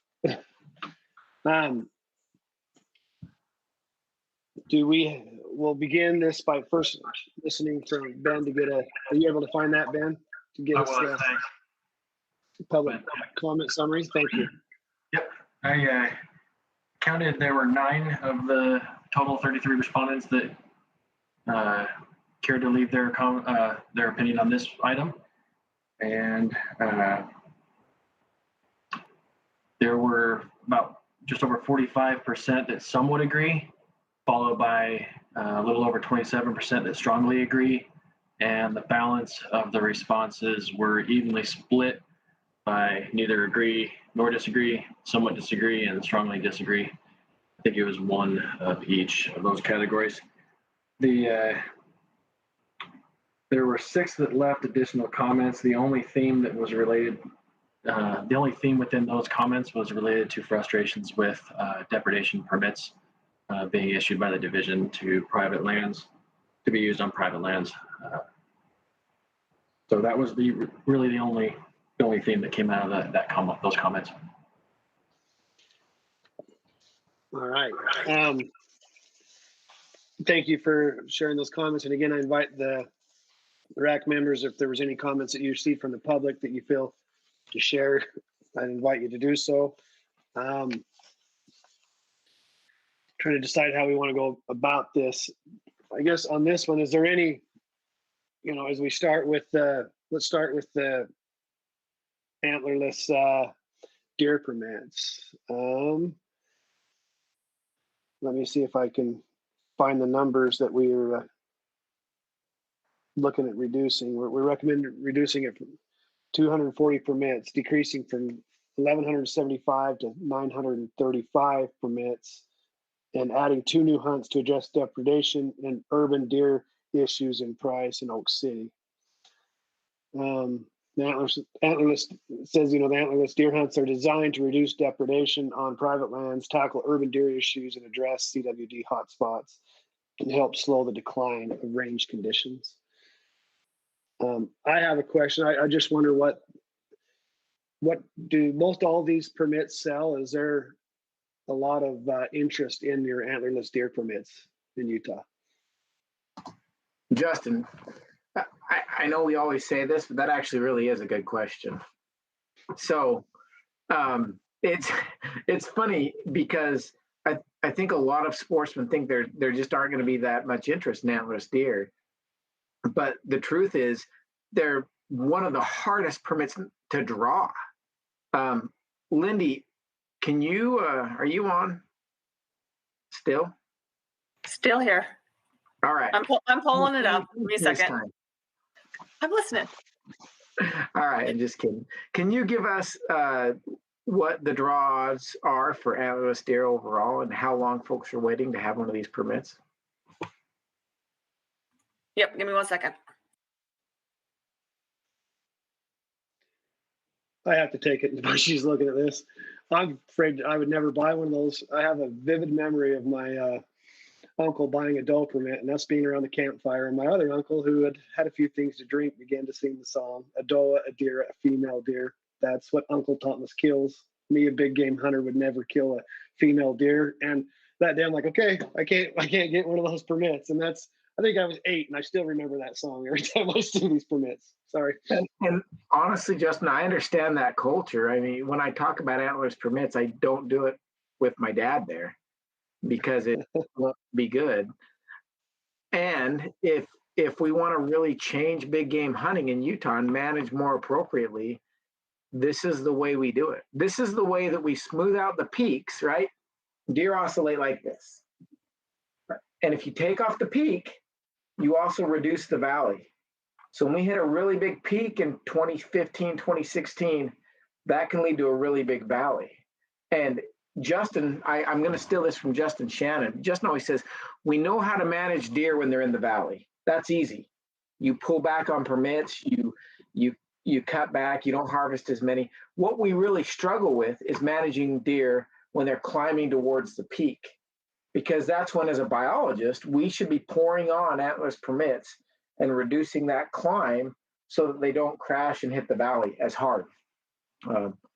And when we can start to accomplish that, that's deer management. That's population management. But it'll take a lot of work socially to get the biological concepts to everyone. Okay, Lindy, thank you. Okay. So for residents, there's 10,300 applicants just for the antlerless deer, and non-residents there's 660. So it's about 1 in 11 draw odds for our residents and 1 in 24 for our non-residents.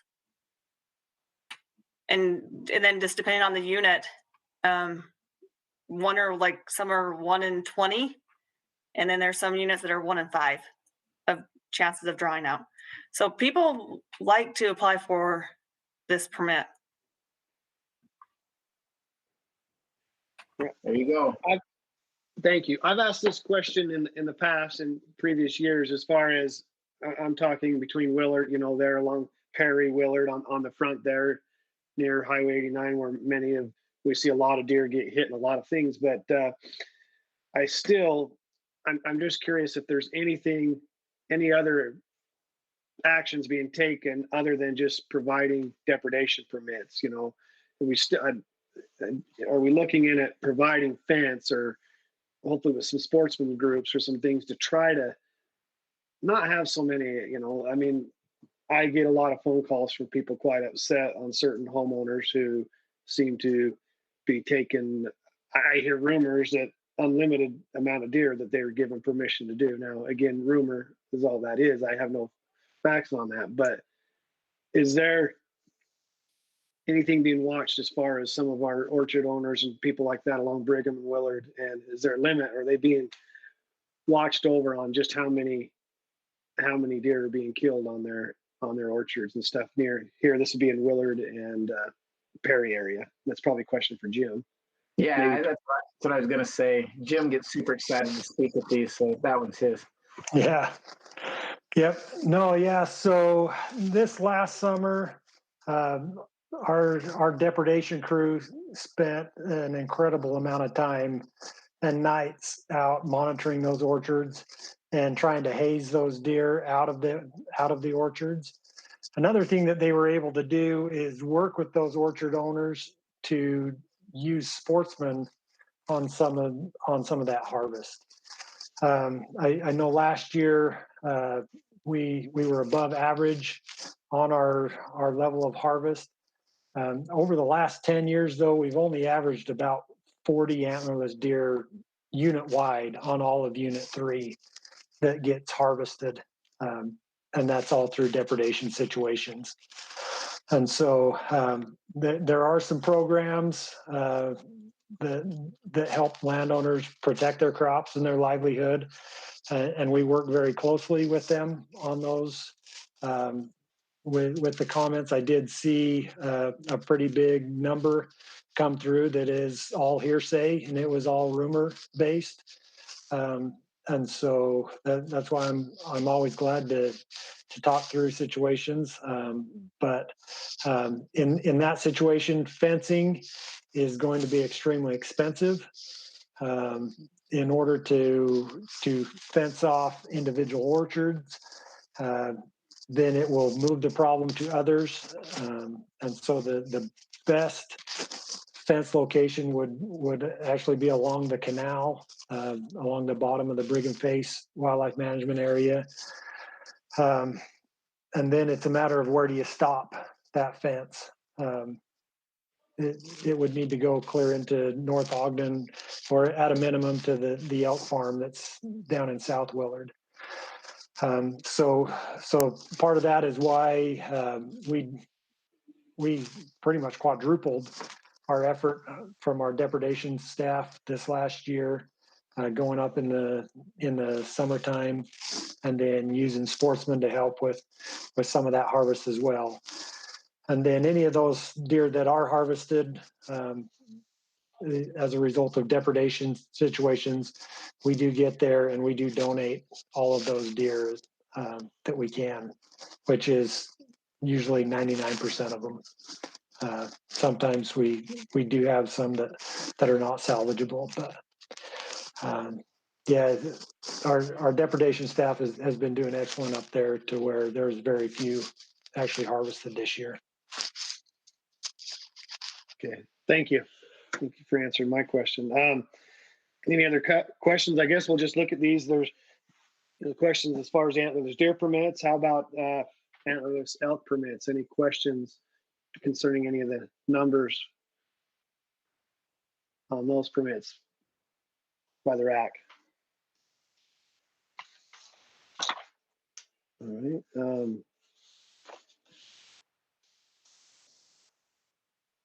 Trying to see also as far as doe pronghorn, any questions or comments on them?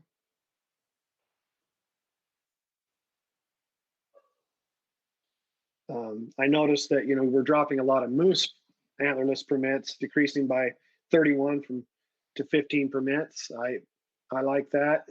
I think that's a good way to try to increase the herd. Is there any questions or comments or from the RAC or any of our division employees that may address any of these, have any information that may help before we call for a motion and a vote on any of these items? All right. And then the last thing would be we recommend continuing the Rocky Mountain U bighorn sheep hunt on Box Elder, Newfoundland Mountains, with a total of 10 permits. So not hearing a lot of discussion or questions on any of these antlerless permit recommendations at this time. I guess that means everyone was okay with them and understands, at least to the best of someone understand, what goes into these permit numbers and how they are, where these come from and why they're recommended. And if we don't have any other questions or comments on this agenda item number 8, then at this time I'd entertain a motion by someone.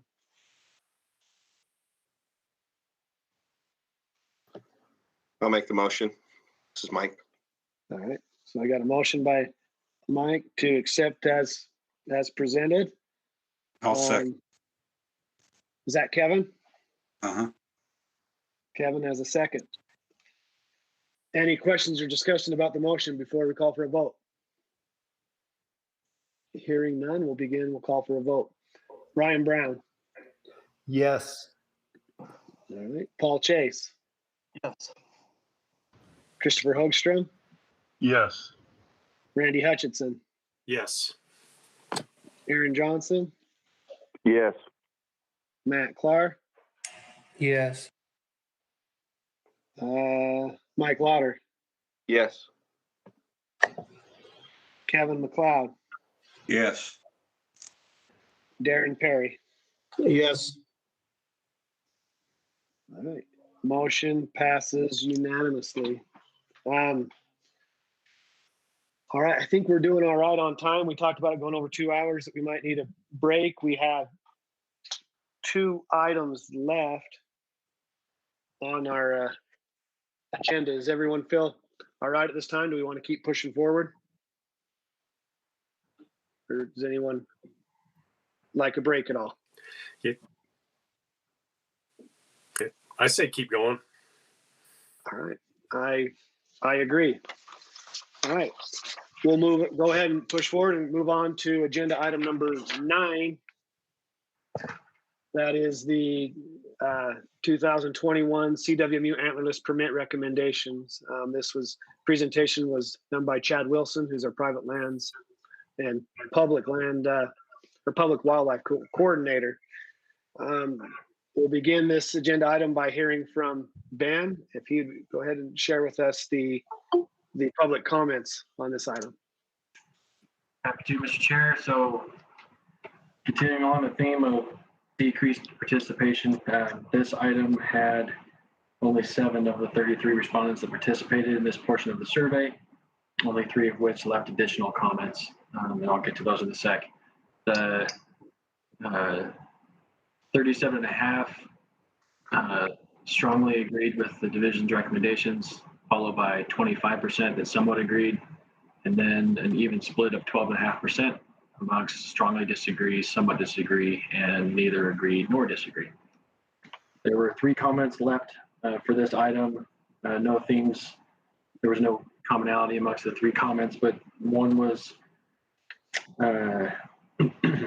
one of the 3 complimented the division and the recommendations. Another was frustrated with the price and number of permits that are available to the public. It's on CWMUs. And the third was wanted antlerless reductions for any CWMU or unit with decreased buck-to-doe ratios. Okay. Appreciate, that you share that with us. So again, we'll go ahead and look at these, the Cooperative Wildlife Unit permit recommendations. And also, I think we had just talked about, says there's 42 renewal applications. There were 2 change applications that required Wildlife Board approval and 3 new applications. Is there any comments or questions that we have about any of those applications and renewals that took place?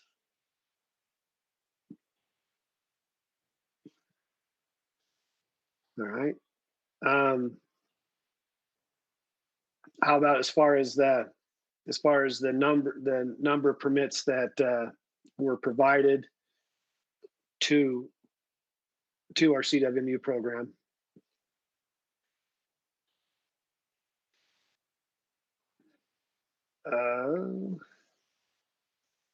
No questions, no comments. I think the numbers are good. People understand how these take place. I know there's, how these antlerless elk permits are given. Many of them keep them, and then some of them, if I understand correctly, maybe you could help us with this chat. If a CWMU chooses not to participate, they can donate those back to the state. Is that correct? Do I understand that correctly? Yeah, so on that, with this being the antlerless part, usually most of these are to the public. So usually these antlerless ones aren't as much. There is a reciprocal program, but that's mostly for the bucks and bulls. All right. All right. Yeah, you're right. I maybe misspoke on that one. So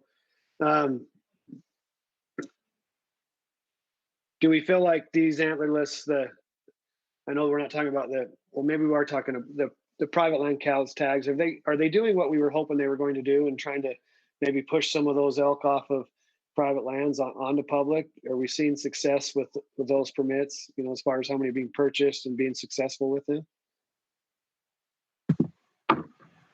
Yeah, I think the private land permits are doing their job. Different. Yeah, it's different than the CWMU. The CWMU I understand that, but sorry. Yeah. No, you're good. But yeah, the CWMU permits, we asked the CWMUs to help with their management and to reach our objectives. So, yeah, I mean, we're always encouraging them to do whatever they can to help us. All right.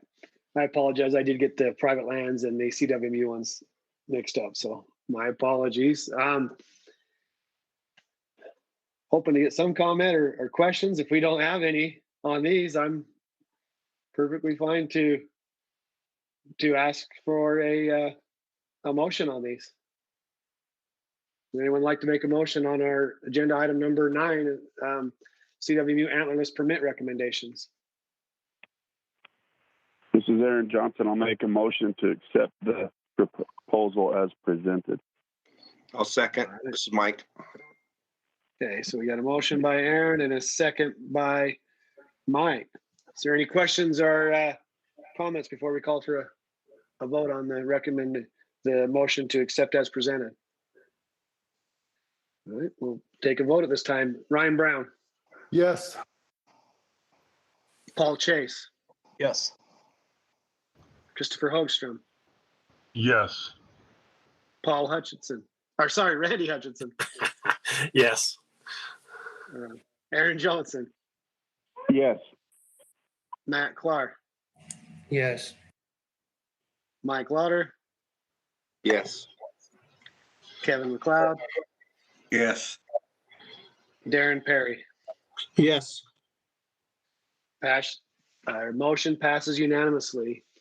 We'll now move to the last agenda item, which is agenda item number 10, which is conservation permit rule amendments.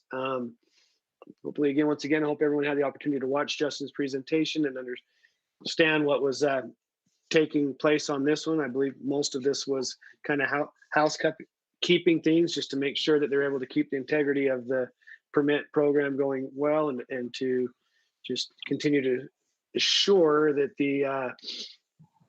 that these permits are being handled correctly by those different groups who are able to help participate in these conservation permit rules, conservation permits, to be able to sell them and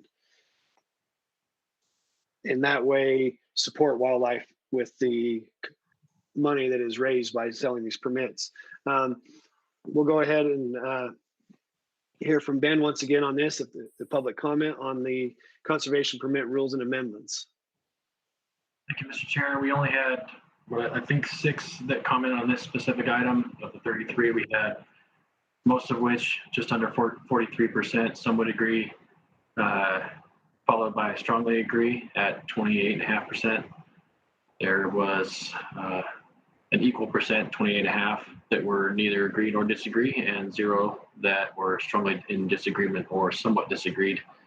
Of those few individuals that did comment, none of them left additional comments for any discussion or summary of themes. All right. Thank you, Ben. So this time, are there any questions that any RAC members have for Justin concerning these rule amendments, or what? Or any questions in general about conservation permits and how they work?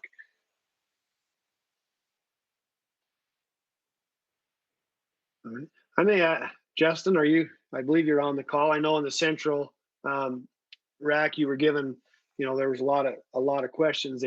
Most of them, what I listened to, probably didn't pertain to the agenda item, but would you mind just for public and for our RAC members, you would think most people understand how these work, what the percentages are, but I'm still quite surprised how many don't understand. Just, if a permit sells at one of these conservation permits sells at a auction for either an MDF, an SFW, Rocky Mountain Elk Foundation, how the money is used. Would you mind just taking 2 seconds to do a brief summary of that, just to help the RAC out? Sure. Yeah. Thanks, Justin. Glad to be here tonight. So when a conservation permit is sold, there is 10% that goes to the conservation organization, and that's an administrative, for administrative purposes. They can do what they'd like with that money, and the other 90% comes back to the division to fund projects. Of that 90%, 30% of it comes directly to us. The other 60% is retained by the conservation organization. And then when we look at habitat projects or big game translocations or monitoring efforts or whatever it's going to be, then we work with the conservation organizations to jointly work on spending that money. And so, the take-home message is 90% of that money goes back to wildlife conservation in Utah.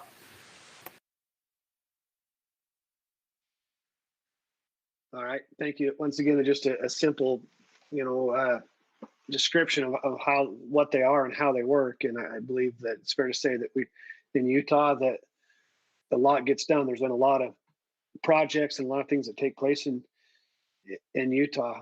Is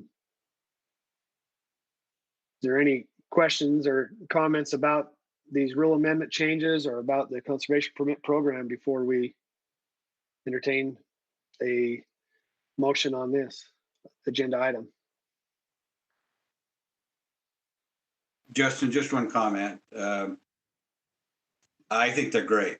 I'm glad to see that there is some clarification, because I get people that are concerned sometimes about where this money is going, and what Justin just provided is certainly a lot of help. So I just really like that we're being proactive, even though there's no signs of fraud, that we're still looking at fraud, and that overview that was done, that evaluation that was done, I think was a great idea and helps the public. I agree with that, Kevin. I agree with that. All right.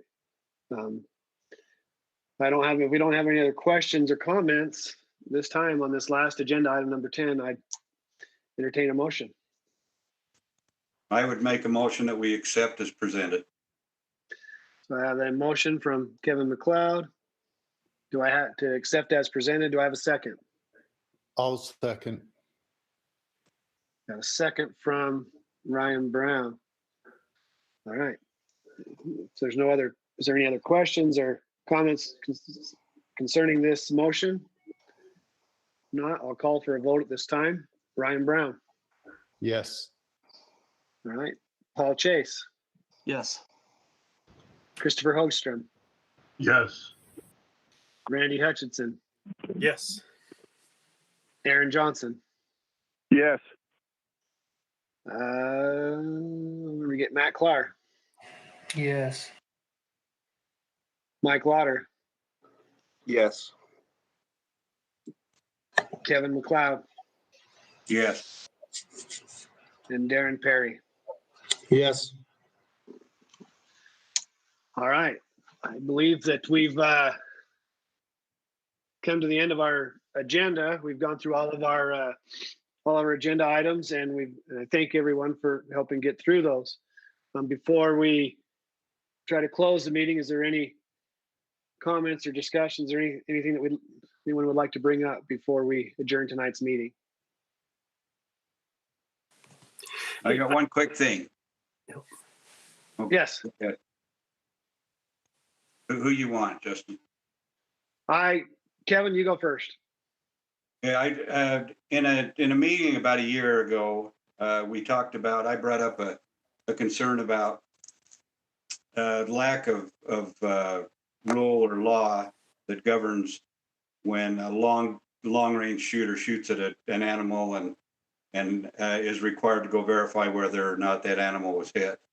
I know that Justin talked to me after the meeting and said they were going to follow up on that they weren't able to find a specific law. I'm just wondering, and it doesn't have to be reported on now.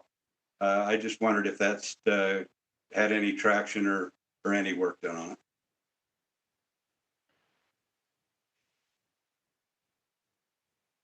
Was that aimed at me, or was that Justin Shannon or Covy? Who are we? Kevin, I believe you and I had that conversation. We did look into it. You and I talked about it, and that's some area where I'll commit to have that conversation again with law enforcement and work on that. Really, it's a law enforcement issue. Not to distinguish, we just have different branches. We work with them all the time, and I'll talk with our law enforcement section, and we can look into that for sure.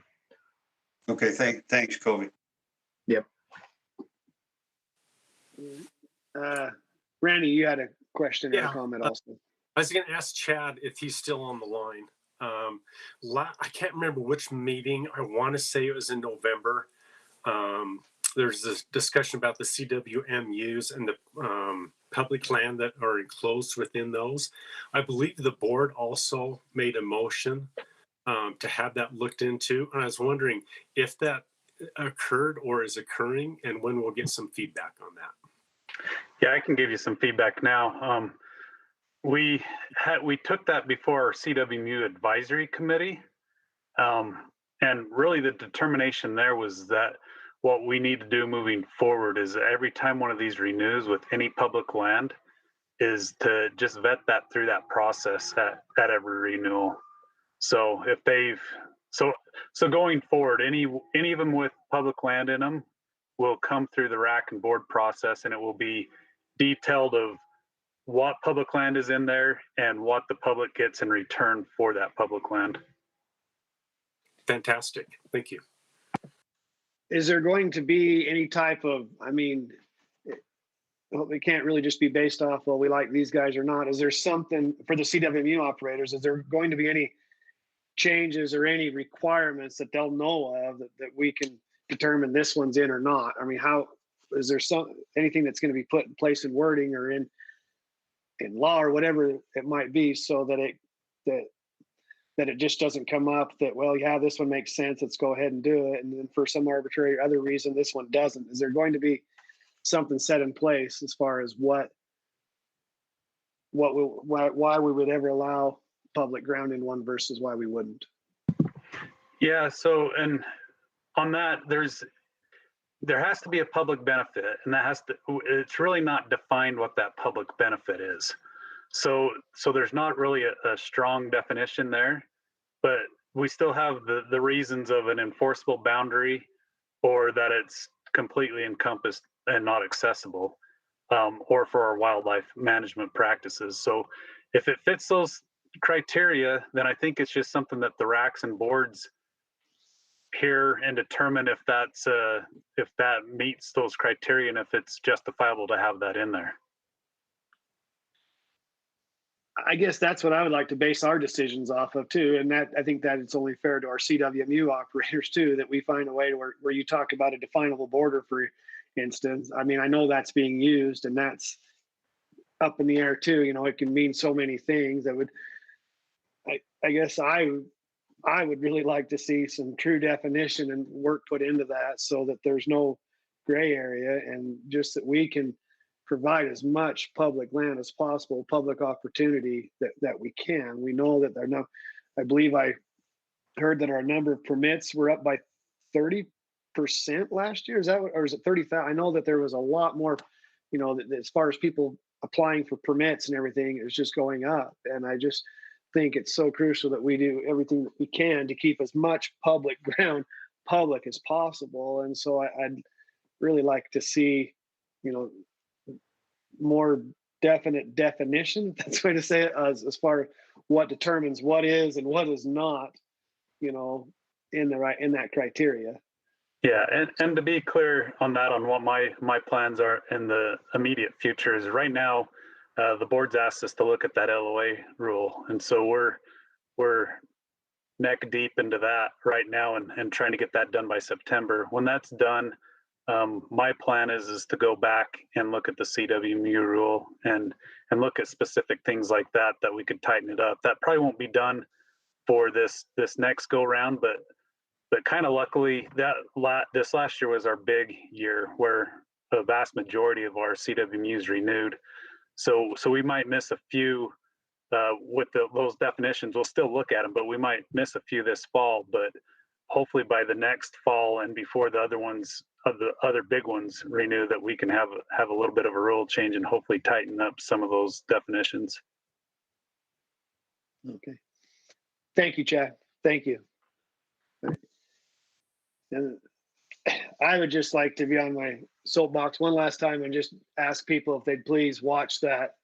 Once again, I hope, I don't know why I want to call it the opening arguments. That's what it seemed about. But as Covy began the work session, I really enjoyed, you know, as he discussed kind of how everything goes together in determining permit numbers. And I just think he did an excellent job describing that. And I think that would help each RAC member to watch that. And I think it'll save you a lot of headaches in replying to emails, and just people out there is getting the information out there, how all these recommendations and permits, you know, where we come up with these numbers and why, because it was really good. And I mean, all of us, I commend the division. I mean, it's truly, for the most part, it is a thankless job, you know, and I think we'd be kidding ourselves as RAC members and as division employees and everyone to think that we know more than everyone else. I mean, we've been fortunate, I think, as in our RAC, you know, as members of the RAC and as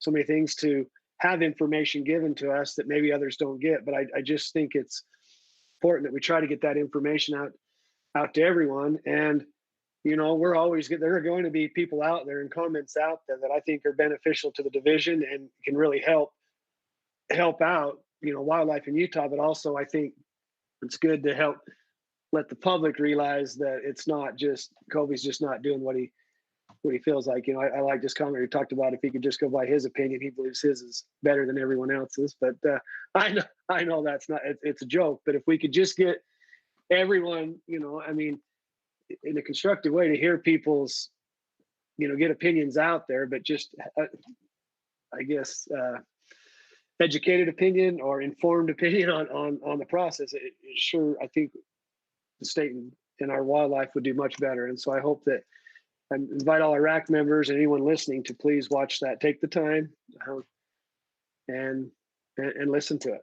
And I think you do well. And again, I still would say that I think Covy would dare say that he's been wrong before and is okay, just as any other division and any other biologist, just doing the best we can. But the other thing, that's the importance of these the deer and elk, these plans, they're for 3 years. You know, when we don't allow them to go the 3 years, it makes it really hard to see if they worked or not. And so it's important we stick to those plans. And then when those plans don't work, we make a new plan. But when we got to let them go through. And so that's just my 2 cents that I wanted to share. I might be wrong, but that's my opinion, and I like it. Just thank you. Thanks to everybody. And a lot of biologists worked really hard on those. You know, Jim and the biologists up there in the northern region. You know, Sid, Dave, Eric, put a lot of work into that. So thanks. And yeah, if you get a chance, watch it. It's great. Right. Not my part, but the rest of it's pretty good. Yeah, they were all good. Not just Covy. They were all good. I think thanks to all who participated in that. All right, if we don't have any other comments or anything, I think I'd recognize a motion to adjourn tonight's meeting. I would make that motion to adjourn. I have a motion from Randy to adjourn tonight's meeting. Do I have a second? I'll second. And that would be Ryan, a second to adjourn.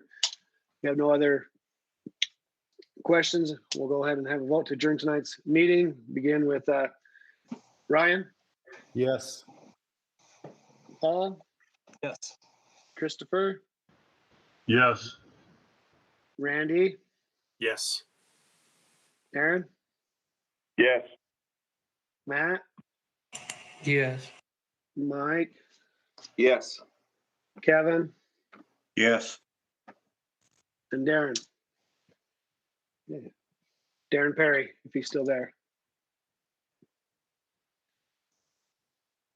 He was so okay with it, he left already. So we'll go ahead and adjourn tonight's meeting. And again, I thank everyone for their participation and help. And please fulfill any comments on how to make this night better. I invite all RAC members to please reach out to me if you have any suggestions or anything that I might be able to do better. I appreciate everyone's participation.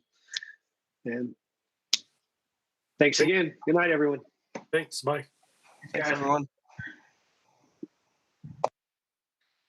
Jody, would you like us to stay on here or just do you want to call after? How do you want to do that? Let's do a conference call. Okay.